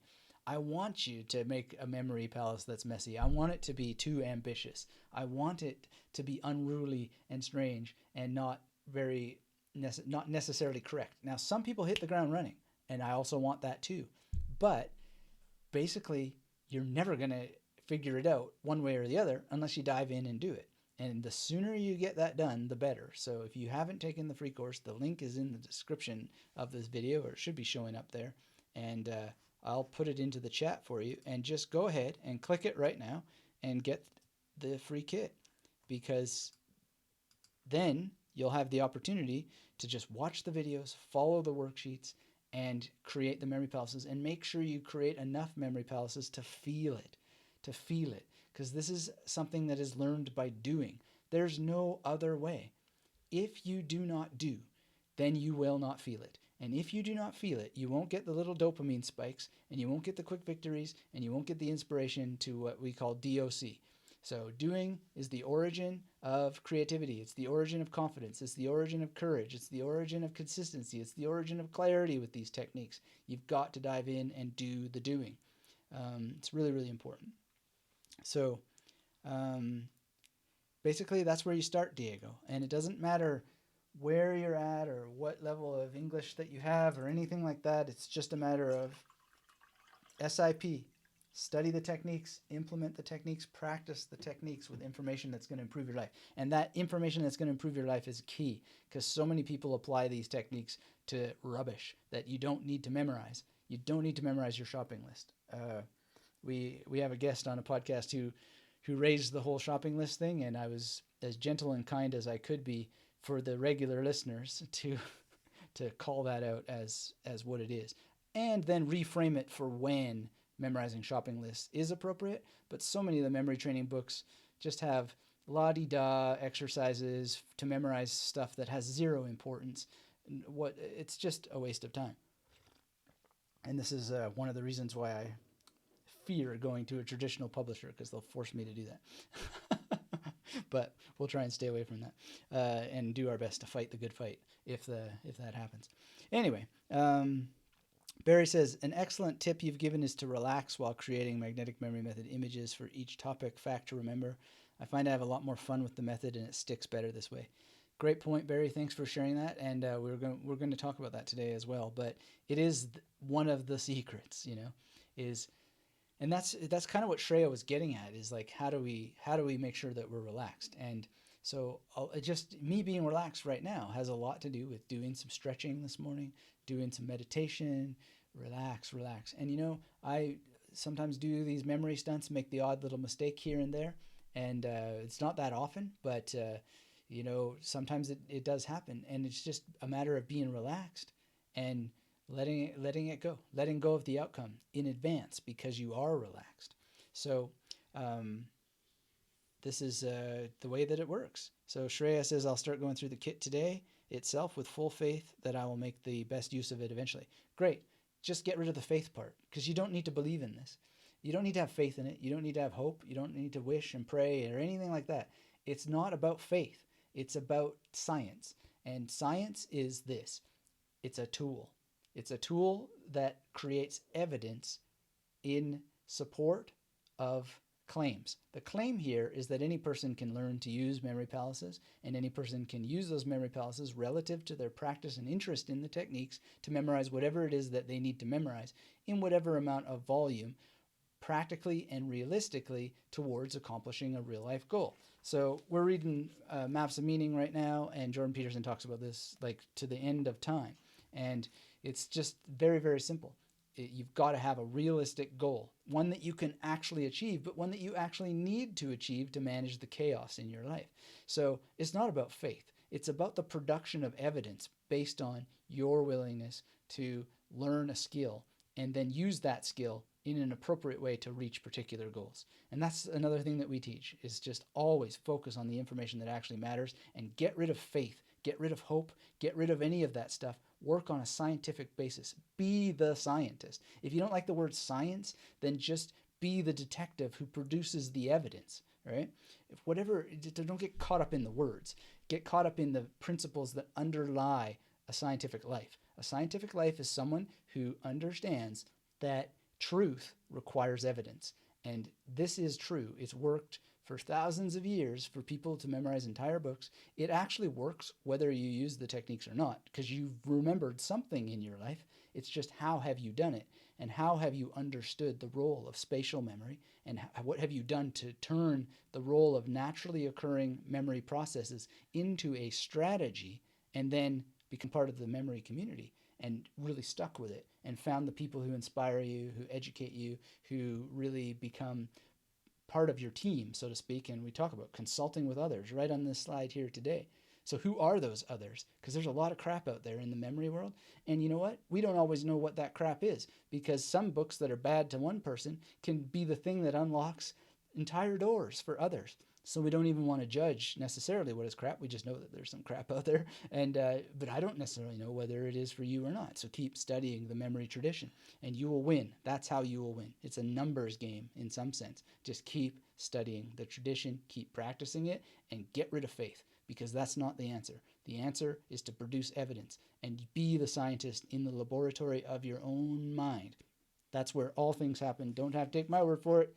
This dude is taking the world by storm with that simple truth. Totally self-evident, total common sense, and yet it takes over the world. No wonder why. It's because it's true. It's so beautiful. The truth is bliss. I love it. All right, let's check in with the chats here. Bruntheimer says, Diego, if you are beginning, it can be daunting to start. This is the most important thing you can ever learn. It is thought, but much less than any other techniques in the long run. It is tough, but much less so than any other techniques. It is so exactly right. It can be daunting, but you will. This is the point of Maps of Meaning and the whole Jordan Peterson stuff, is that you can manage the fear. You can manage the uncertainty by simply thinking about your competence right now and matching it with something that you actually want to accomplish. I'm like stunned that I've been talking about this for years already before I even heard of any of this or any of this explosion going on of interest in this particular teaching. And I'm reading it with great interest now, because it's shocking to me that he would ever be controversial for anything that's being said here. It's just common sense. And so you really, really want to think about your goal and have a goal, actually have a learning goal. And this is the problem with so much of the memory training out there. It's like, hey, memorize your shopping list, or this random list of words about pencils and chickens. And like, this is a recipe for a disaster for most people. So really, really want to focus on what it is that you really want to learn. And this will help you deal with that overwhelm, deal with that feeling that is daunting. It's only daunting if you don't have a goal. If you have a goal, then the daunting goes down because you're actually controlling and putting some measures on the outcome, right? You're actually removing the chaos. And this is pretty much, hey, let's test my memory here. This is pretty much what is said on page 159.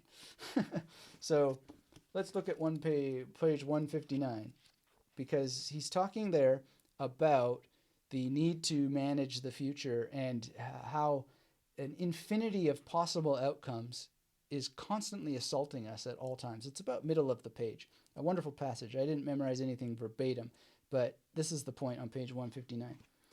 It is no simple matter for the limited subject to formulate an accurate representation of the unlimited unknown of nature, the ground of existence. The unknown is the matrix of everything, the source of all birth, and the final place of rest. It hides behind our personal identity and our culture. It constantly threatens and engenders all that we do, all that we understand, and all that we are. It can never be eliminated permanently from consideration, since every solution merely provides the breeding place for a host of new problems. The unknown is Homo sapiens' everlasting enemy and greatest friend, constantly challenging individual facility for adaptation and representation, constantly pushing men and women to greater depths and more profound heights. So basically what he's getting at is that we always have to represent in our mind the unknown, and this causes a challenge. However, the secret to overcoming it is on page 77. So let's have a look at page 77, where he starts to talk about episodic memory and what it is that Freud learned from Hamlet by Shakespeare, and mnestic memory. And it's very, very powerful to understand this. So he says, there's no perfect quote here, but he says that narrative presents semantic representation of play or drama and offers essentially abstracted episodic representations of social interaction and individual endeavor, and allows behavioral patterns contained entirely in linguistic representation to incarnate themselves in dramatic form in the private stage of individual imagination. Much of the information derived from a story is actually already contained in episodic memory. In a sense, it could be said that the words of the story merely act as a retrieval cue for information already in the mnestic system of the listener, although perhaps not yet transformed into a form capable either of explicit semantic memory communication or alteration of procedure. It is for this reason that Shakespeare might be viewed as a precursor to Freud. Think of Hamlet. Shakespeare knew what Freud later discovered, but he knew it more implicitly, more imagistically, more procedurally. So basically what this says is that, well, it says a lot of things, but essentially what we're talking about here is that if you can understand what's already in your episodic memory, mnestic memory, and then you can understand what is unknown and where you're at currently with what other memory scientists might call your memory reserve, then you can start to associate where you're at now, your competence, with where you're going to be. And the reference to Hamlet here is very interesting for a number of reasons, but one of which is that Hamlet was very, very aware of his competence, which helped him craft, the master plan that he has there, whether, it didn't quite work out, but that's the great thing about understanding narratology and structure, is because tragedy happens when you don't exactly you don't have a self-revelation on time, or you have the self-revelation too late, and it's already too late. So that's basically what happens in Hamlet. But you don't have to have that in your life, because you are, as we said on the very first slide, you are planning to prepare and planning multiple levels of preparation, right? Multiple times to show up to prepare. So it's very, very powerful, and you need to know what's in your memory right now.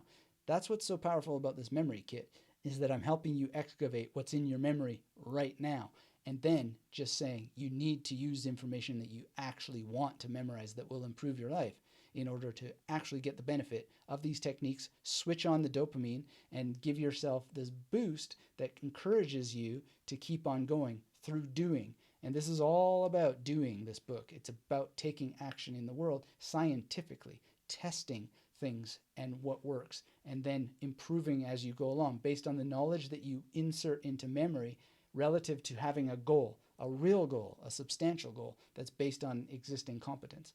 Bang presto. So we're both Canadian, so maybe that's why we're in such accord. So Brunheimer, Brunheimer says, Diego, my pleasure. I forgot to mention your brain will overheat in the beginning, but that is a good sign. It is the most crazy and fun way to learn. I can't wait to teach that to my son.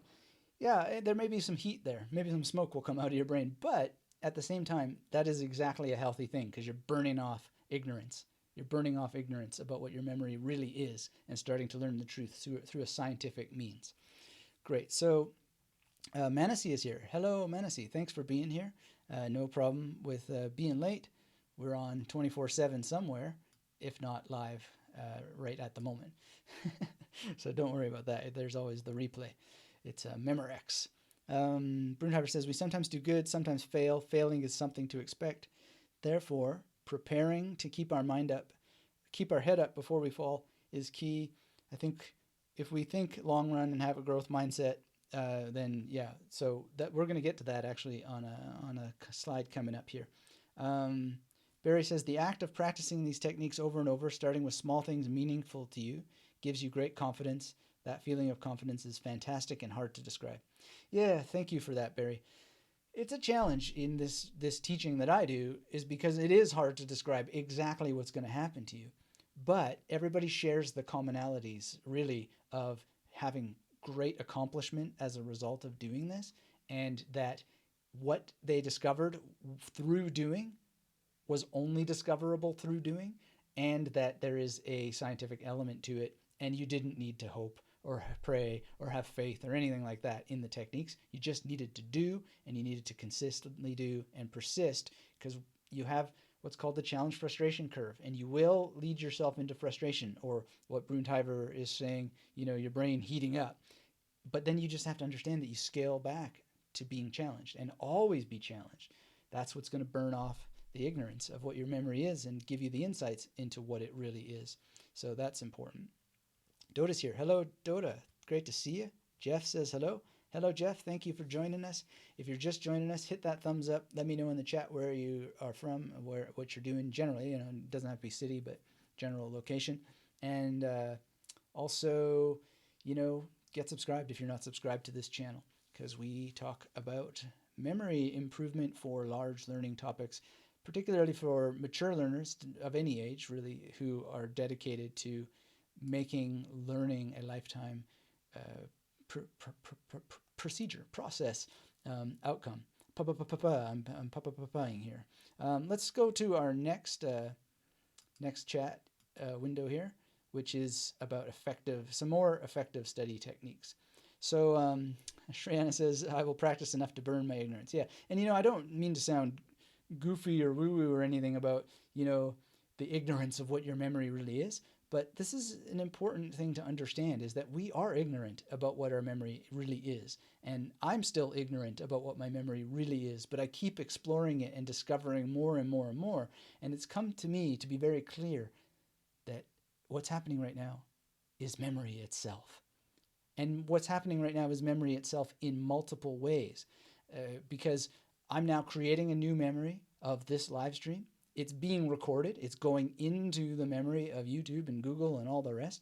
It's going into your memory, some of it, some percentage of it, right? Even if it goes into forgetfulness and something happens years from now that somehow connects with this deep in the neurochemistry. It's all memory. And this is made even more clear to me in a movie that April and I watched yesterday called Next Gen, where this robot, he is forced to make a decision of which memories he's going to erase. If you haven't seen it, I highly recommend seeing this movie Next Gen on Netflix. And it's absolutely brilliant, beautiful. The empathy that we feel for this robot is so deep and extreme, because we as humans actually never have to make that choice of deleting memories. But yet at the same time, every time that we face a piece of information that we want to memorize and we don't use memory techniques to at least help us, we don't make the attempt, we may as well be deleting the memory in favor of something else. So interesting movie. I have to think more about it and process it, but it's very, very interesting. All right, so Dota says, sir, how to apply the memory technique? Get the free course. That's where we teach the fundamentals, and the link is already in the chat. It's in the description. I will post it for you again. I'd almost suggest to go and do it now and get the fundamentals so you're ready for the next live stream.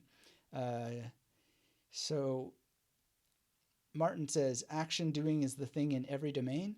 not just memory. Even with the best teacher coach on earth, there comes a time when you have to do things yourself to get a grasp on it. Thank you, Martin. Excellent point.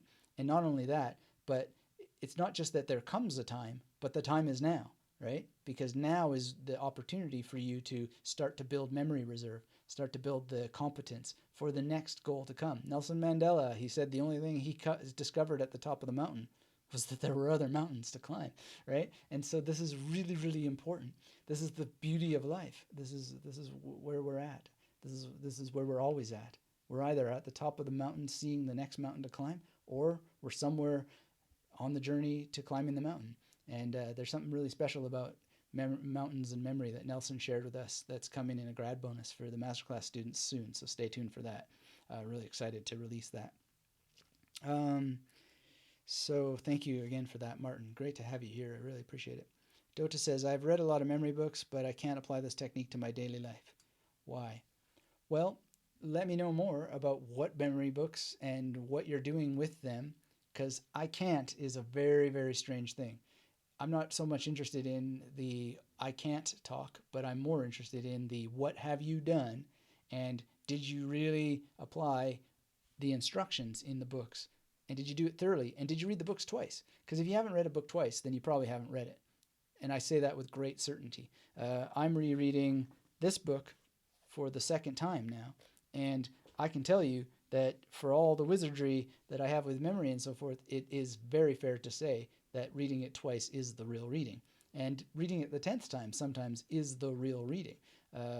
And, you know, in the exam situation that we're talking about here, we're going to talk about this in a second, but reading a book twice, if you can, before an exam is the ultimate strategy for learning fast, because you'll learn it more deeply because you see it again through the perspective of having seen the end of the book or the end of the textbook. But we'll get to this because pre-reading is also a great strategy. Just want to catch up with the rest of the chats here. Broontiver says, Dota, if you still struggle after doing the free kit, come chat with us again. Excellent. Yes, thank you for that. Helen says, I'm surprised this actually works for me. Thank you. Well, thank you, Helen, for letting us know that it works. And as we were saying, you know, it is a commonality is that it is surprising, but it's also so fulfilling. And one of the reasons why it's fulfilling is especially when we're skeptical. I was skeptical of this in the beginning too. Lynn Kelly has been on the podcast and talked about how skeptical she was. Now she's like just a world-renowned expert in it and just amazing. And just so many people are skeptical of it. And it's because it sounds too good to be true. But the reality is that it is at some level always happening to you. Things are always going into memory based on these fundamental principles, and you can rig the game in your favor if you'll just learn more about memory and continue to learn more about memory and continue to practice, have an actual practice. That's the number one thing that we're teaching all the time is just have an actual practice, and ideally one that is geared towards information that you actually want to memorize that's going to improve your life with an understanding, not a system, but an understanding of the methods needed to create your own system. So system is a pretty sexy word, but it's not the right word. We need a method, we need to understand the principles, and then we need to know how to use them to create our own systems, and then those systems need to be flexible. That's very, very important. So James is here. Hello, James. Great to see you. I think I have to rethink my reading technique. I usually read when I go to bed, aka when my brain is most tired. Well, James, that's a good thought, and it just depends on the nature of the information and what it is that you're reading that book for. There are some books that are very good to read at the end of the day just to let the mind go a little bit, but when push comes to shove and you've got to memorize it, well then, yeah, the time of day matters. Broontiver says, I agree so much with Anthony. We are so encouraged to read so fast that we forget. Our brains cannot take the load of just cramming into valued information. Repetitio est mater studorum. Studorum. Oh, okay, great. For repetition is the mother of learning. Yeah, it's just a matter of what is the nature of the repetition that you're doing. There's multiple levels of repetition. There's rote repetition, and then there's, let's call it magnetic repetition. And basically the difference is, if you're going to use index cards, are you using index cards in a rote learning way, or are you using them in a mnemonic way, a memory technique way? And that's a big difference, because repetition is the mother of learning relative to the strategy that underlies the repetition. And there's multiple kinds of repetition. Anyway, let's carry on here with these slides, these points here on this slide. Pre-reading versus magnetic note-taking. So we just sort of made a suggestion there in terms of index cards, but pre-reading is essentially this. So you get a big fat book like this. Now, this is a cover, and this is a cover. In the literary world, Gerard Genet called this paratext. Paratext, right? And this is also paratext. And one of the most important pages of a book is the colophon, which is this page. This is also paratext. This is paratext. The contents, table of contents, the table of figures, the preface, and so forth. That's all stuff to read first, right? And literally scan your eyes entirely through this and look for interesting things, things that really jump out from the page at you, and really understand what it is that is coming. Pre-reading, you're priming your mind. So you might look here, Karamazov. So you're like, oh, that must be Dostoevsky. Great. Starting to lay the foundations. German. Oh, I know German, so that's interesting. And then there's stuff about the Hermetic tradition and so forth. So I know something about hermeneuticism. And episodic memory. Woo! So I'm priming my mind. Then another thing that's really good to do, and when I was a student in the library, I always went through this first after doing the front cover and the back cover and the colophon page. Always did this first to see what other books are being referenced in the book and start to make a little plan and think about, well, I'm going to also read this and I'm also going to read this. And there's like 5 references to Piaget here, so I better go and look up Piaget before I read this and just do a quick scan. Now, back in the day, we had to go to an encyclopedia to do that. Now you just look them up on Wikipedia. I would suggest still go to an encyclopedia if you can, because I did this in libraries always. But just look at that. The dude's referencing Piaget left, right, and center, so I better know who the heck that is, just to take an example. And it only takes, well, back then it took maybe 15 minutes or whatever to find the encyclopedia, find the listing on Piaget, read through his stuff, make the connections. The other thing that's really, really important is that this book was published in 1999. So in my priming of my mind for that, I start to think, let me check that that's right. Yep, published 1999.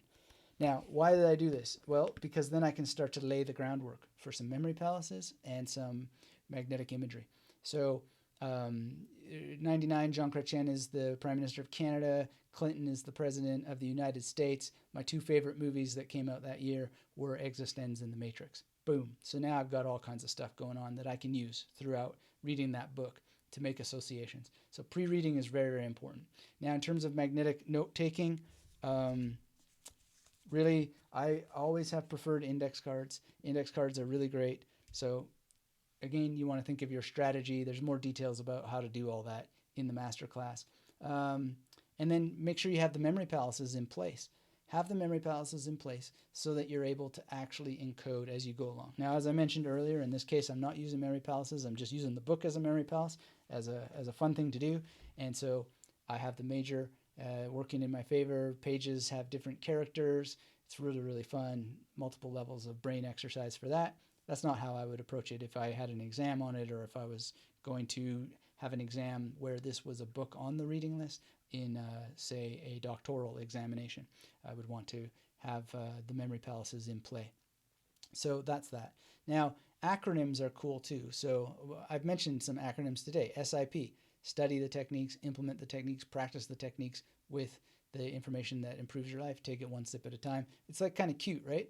But it's also very useful and powerful because it helps me remember it, right? And DOC, doing is the origin of confidence. Doing is the origin of courage. Doing is the origin of clarity.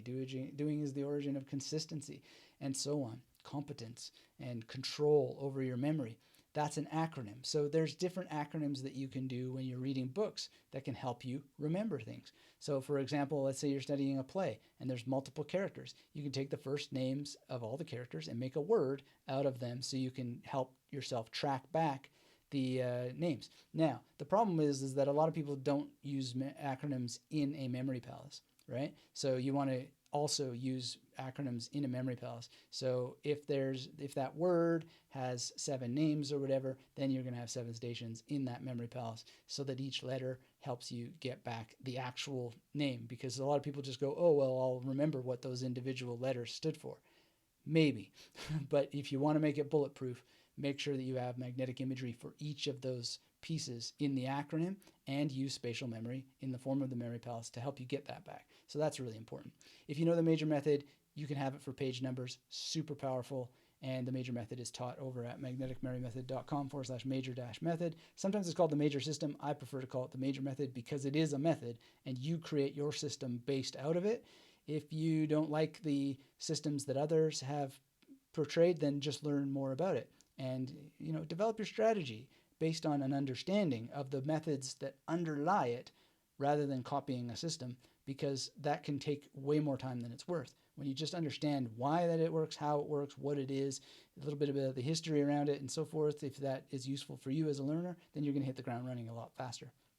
Now, you might not think of it as a study technique, but sleep, diet, exercise, meditation, really, really important. Don't do what I did in university, which is like drink a lot of Guinness and expect the memory techniques to help, because they do help, but that's not a good strategy. And I drank way too much Guinness. I wish that I hadn't.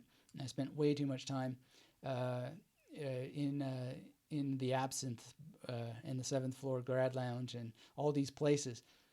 But in favor of what was cool is that's where we had a lot of our study groups, and we did a lot of stuff. Like usually we used to say the real class took place in the pub after class, and there's truth to that, even though I just wish that I had done it in a way that didn't have alcohol, because I didn't have a very healthy lifestyle in university, and the memory techniques did help, but it was a war against depression from alcohol that I didn't have to wage. And drinking while you're on medication like I was on, not wise either. So sleep, diet, exercise, meditation. Now, luckily, I had a meditation practice, and I was very fortunate to encounter meditation when I was in high school and knew a lot about it, practiced it on and off and so forth, and it really helped. But I still think back and wish that I would have kicked alcohol a lot earlier. So it's not a good strategy. It's not an effective study technique, even if you're talking about your topics in pubs and so forth, which is where we often held our study groups. But the number one study group that I learned the most from was in a private home with lots of books around, and that to this day is the one that I actually remember the most from. And we never drank either before, during, or after those sessions.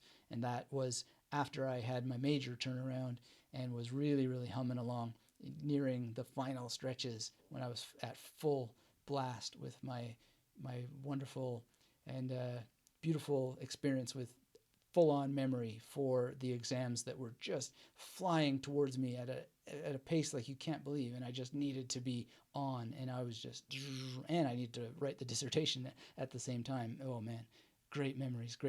So there's some tips for you there. So the memory techniques can still work if you don't eat properly and you don't sleep properly and you don't exercise and so forth. But man, I wish that I had all those advantages on top of the memory techniques, is what I'm trying to say. So got a couple more memorization tricks coming up here, but let me catch up with the chats here. Dota says to James, charge your brain through meditation or yoga, then start reading. It's very easy.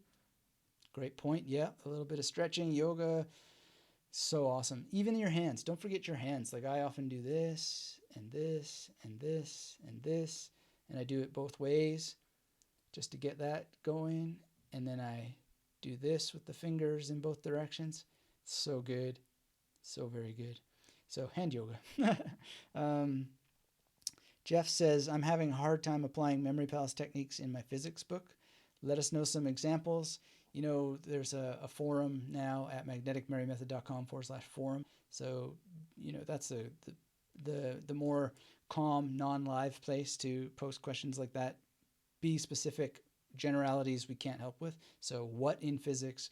What is an exact struggle? What have you done yourself on your own to try and solve that? Have you taken the free course? These are the things that get you the highest possible answer there. Dota says, I agree with Anthony. Thanks, Anthony. 100% accepted your view. Well, great, but, also, what am I trying to say? Bookmark a time when you may be skeptical in the future. We don't we don't we don't always want to be 100% on anything in terms of full on acceptance, because things are subject to change, right? So I really appreciate that, but also leave some wiggle room, because you never know. And things certainly have changed for me that I was dead sure about that I needed to change my perspective on. And some news about that is coming in a future podcast where I've slightly changed my mind on something. Not much, but it might have been better if I had more wiggle room sooner. So I know we're just using language loosely and 100% agree. Awesome. Thanks for that. Thumbs up. But at the same time, always a little bit of wiggle room, because I'm a scientific minded person and everything is falsifiable. And if it isn't, then it should be. So that's important to keep in mind. Brunheimer says to Jeff White, try associations like imagine a pie for P, imagine a flying mule accelerating, F equals mxa. It takes time to start. The more you do it, the better you will be at it. Definitely. Great feedback there. Association is, of course, the key, but then do you understand the principles behind the association, and do you do the exercises that unlock your ability to associate very quickly? So, I mean, the last time I was on a live with Brunheimer for strategy, he said, man, you're so fast. And I am quite fast, but it's because of understanding the principles and doing practice with them, and for quite a number of years now. But, I got quite fast quite quickly, and because I learned so much starting with cards, then that's a great advantage, and you can't get into cards soon enough, even if you don't see how it's relevant to you. Trust me, it is. Even though, it still doesn't necessarily seem all that relevant to me, but I still practice it because I know that it is in many levels, such as being able to juggle multiple levels of information at the same time, being able to reuse memory palaces very quickly, being able to do recall rehearsal very quickly, being able to just basically generally deal with a lot of different things all at once. And it's just, cards are great for all of this. Jeff says, are you crazy? There are hundreds of alphabet used in physics and hundreds of constant value. Well, Jeff, the crazy thing is to worry about the numbers and how much information there is. The reality is that people who use memory techniques are not crazy. They're strategic, and they don't let exaggeration get in the way of taking action. And they strategize and they plan, which was slide 1. And so if you actually figure out what it is you really need to memorize, and you put aside, if you're willing to sacrifice the large numbers of what you may legitimately need or think you need, and just focus on what you actually need, then you're going to have a way better time at this. So it's the same thing in language learning. Like, a lot of people don't realize the numbers that underlie B1 and B2, for example, in language learning. They think, oh, I need thousands and thousands of words. Well, actually, 1,600 words will do you just fine. And even then, you're going to probably use maybe 850 of them on a day-to-day basis. So you really want to be realistic here and not ever say crazy to anybody, because it's not helpful and it's not actually what's going on here. It's strategy. And the crazy thing is to not have a strategy and to let exaggeration rule your life, because nobody needs to know all of that stuff right away. They need to know it based on what their goal is at the particular time. And if you don't want to take my word for it, read Maps of Meaning. It's just like got it on every page pretty much. A constant reminder of how we deal with uncertainty. And one of the ways that we deal with uncertainty is exaggeration, not a useful way to do anything. So with all the kindness in my heart, please stop calling anybody crazy or using that terminology, because it's not helpful. It's not useful.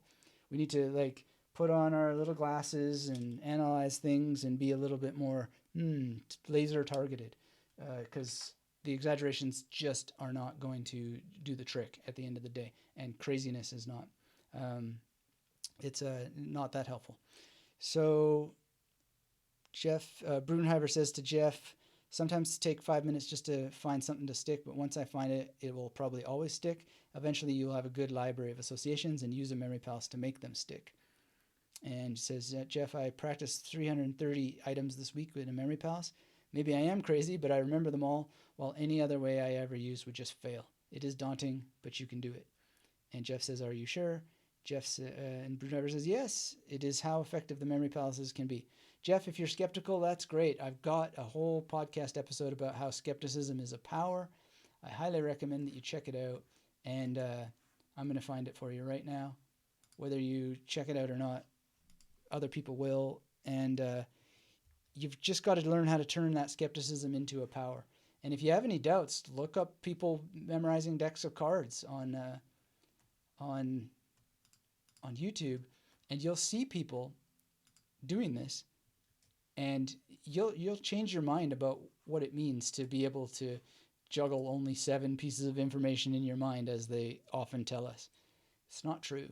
The truth is that, well, memory has different characteristics, and it's relative to your practice. It's relative to what you're going to do and how you're going to do it, and a lot of your mindset and so forth. So I shared that link with you there, and I hope you check it out, because we are sure. Not only are sure, but the documentation happens every year at the World Memory Championships, for example, and it happens on exams when people use these techniques. And Alex Mullen is also a medical student, so you can look up his stuff, and he's the current world memory champion. I have no reason to believe that he won't be again next year. And at the end of the day, that link that I just shared on skepticism is a high order way of seeing the world, and I appreciate your skepticism for sure. I just don't like the use of the word crazy, because it's not crazy. Crazy is to deny basic memory science and to deny this thousands and thousands of years old tradition. So, Physico is here. Hello, Physico. I have a question. The major method gave me so much trouble to come up with images, so I invented my own, and the images just flooded my mind. The question is, stay with my method or go back? I know the images just go very easy to create systems, but I don't know if it will be easier to remember. Great question, Physico, and here's the thing, and this is what I already mentioned with the major, and why I call it the major method, not the major system, is because you need to understand the underlying principles, which clearly you do. So congratulations. Thumbs up, everybody, to Physico for taking action and figuring it out on your own based on principles and methods to create your own system. The reason to go back is to test and to try. So just see what you can do and see what happens when you do it. You're the only one who will ever know. No one else can answer this question except for you. And that is one of the highest values that you can have, is finding out the answer for yourself based on what you need to do. And you will improve your practice simply by doing this, simply by giving it the split test. You'll improve your practice that way. It's very, very important. So hope that helps you out. And Physical says, I would be pleased to receive more tips. I really see your way of doing things easier. Well, as I said on a previous slide, you can go back and look at the replay. We try to avoid tips and work on the fundamentals and save the tips for after you've got the fundamentals mastered. It sounds like you're doing really well. So, what are you doing with what it is that you're memorizing with the major? All right, so that covered. Let's carry on to the next slide. So some more memorization tricks, just general things that I think will give you an extra bit of exposure. A lot of this is based on the big 5. Sing in the shower. So when you need to get something into long-term memory, turn it into a song and just sing. You're in the shower. What are you doing there? You're wasting your time, unless you're actually using that time to put more exposure, right? So this is the strategic use of repetition. And you can just enjoy showering sometimes, but if you are studying and you need to get it into long-term memory, you can sing a little song or just speak to yourself. Give yourself a lecture on the topic. Also, email yourself. I used to email myself all the time in university. These ideas would come, I'd make new connections, or I'd write a summary of a book.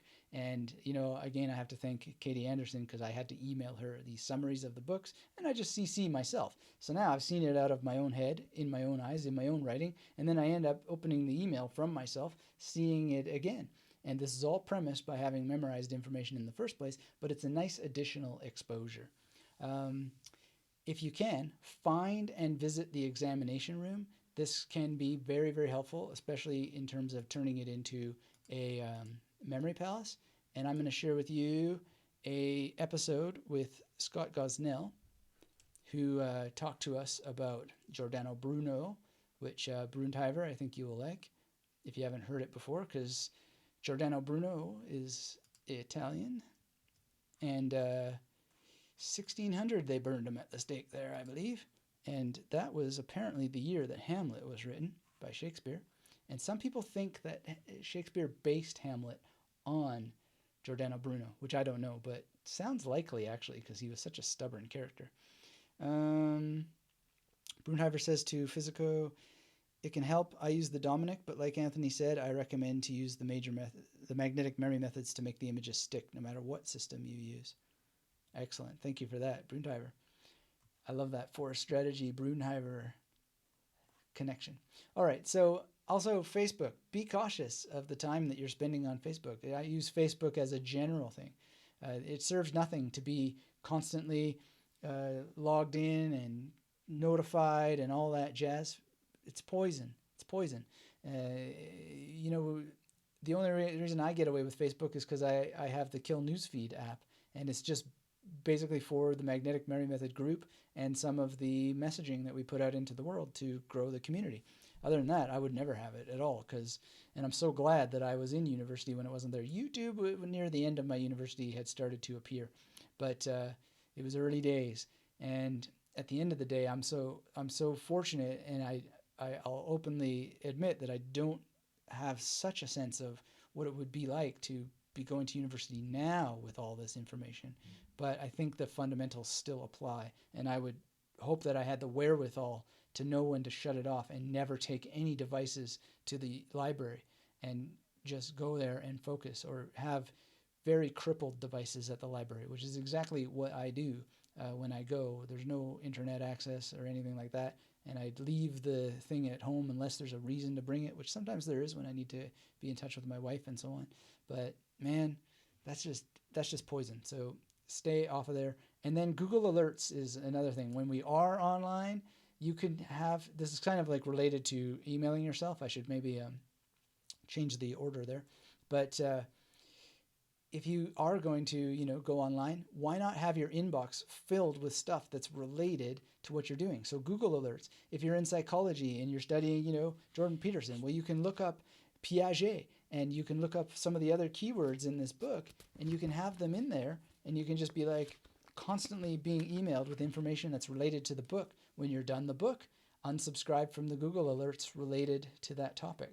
So there's a strategy for you. This is kind of like getting the best of both worlds, staying offline, but when you do go online, you actually have a bunch of links to information that is related to what you're studying to reinforce what's going on there. Now, the thing is when you're going through that information and you're reinforcing what you're studying, is that you actually make the connection in your mind.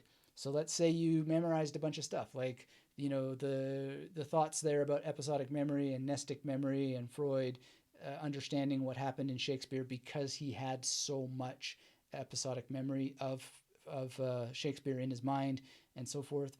Then I would then think about that. So I might put in Shakespeare, Hamlet, psychoanalysis, or something like that into Google Alerts. And then every time that I opened a link and was reading what was there, I would then think, all right, page 77, nestic memory and episodic memory, and all the thoughts that are there about how that people have so much in memory already, and if they know more about what's in their memory, they're better able to understand their current competence relative to goals, etc. Right? And so that is the strategy I'm suggesting there. And moving on to our next slide, I would move on to concentration tips. And again, I would just say, don't seek tips, seek the fundamentals. Fundamentals are really, really important. Be a master of the fundamentals. Then the tips have value, but not before. Learn meditation for concentration. There are multiple exercises. The go-to book that I recommend even more than Evolving Beyond Thought is Happiness Beyond Thought. Definitely get that book. Try the exercises, number skipping, memorize certain passages that are self-inquiry questions. A lot of the Memory Palace technique that I teach, I've realized over time, is self-inquiry, and it's really, really powerful to think of it that way. But try multiple exercises. As Gary Weber points out in Happiness Beyond Thought, not all boats will get you to all islands. Ride the boat for as long as it's useful, then find another boat and create your own boats. Know how to create your own boats, and then go, and know when to let them go. So relaxing your body is another one. There's all kinds of things that we teach in the masterclass all about the different ways that you can relax your body for memory. There's meditation walkthrough recordings there that take you encourage you to build memory palaces, identify your spatial memory as you're relaxed, use your breath to relax you, and so on. Be aware of digital amnesia. Um, so your concentration is interrupted by having apps around you. This is really, really important. The more that you have apps around you, the more you're going to be interrupted by them. You're going to be interrupted merely by the thought of them, which is going to get in the way of your concentration. And if you're reading from digital, then you're already impeding your concentration. Look up the research yourself on your own. There's a podcast all about it. And finally, you want to become a master of real speed. All of this stuff is geared towards helping you learn more faster. But at the end of the day, to become a master of real speed, you got to play the long game. And that's really what was mentioned here from Bruntheimer for strategy already. Play the long game. Be in this for life. Don't think about the short-term exam. Think about how that this is all going to wrap up to your future, and have those goals, have those planning sessions we talked about at the beginning, and have everything wrapped together as tightly as you can. Now, you got to leave wiggle room. You've got to leave room to play. You've got to leave room for different things happening that are unexpected. But by the same token, if you plan to visit with yourself again and again and again, to replan and replan and replan, make sure that you're online and in line with your own goals, then you're going to be able to play the long game at a much higher level in a way that serves for a very long time. So then you got to practice the info that you're going to practice with, right? So, if you're going to use index cards, what are you going to put on there that's going to help you? Practice with information that's actually going to help. And then if you want to pick up a card, like playing card practice, then think about how you can do card memorization, not necessarily for competition, modeling what happens in competition, but how can you do it for what's going to help you? So the thing about cards is that they don't have to have playing cards on them.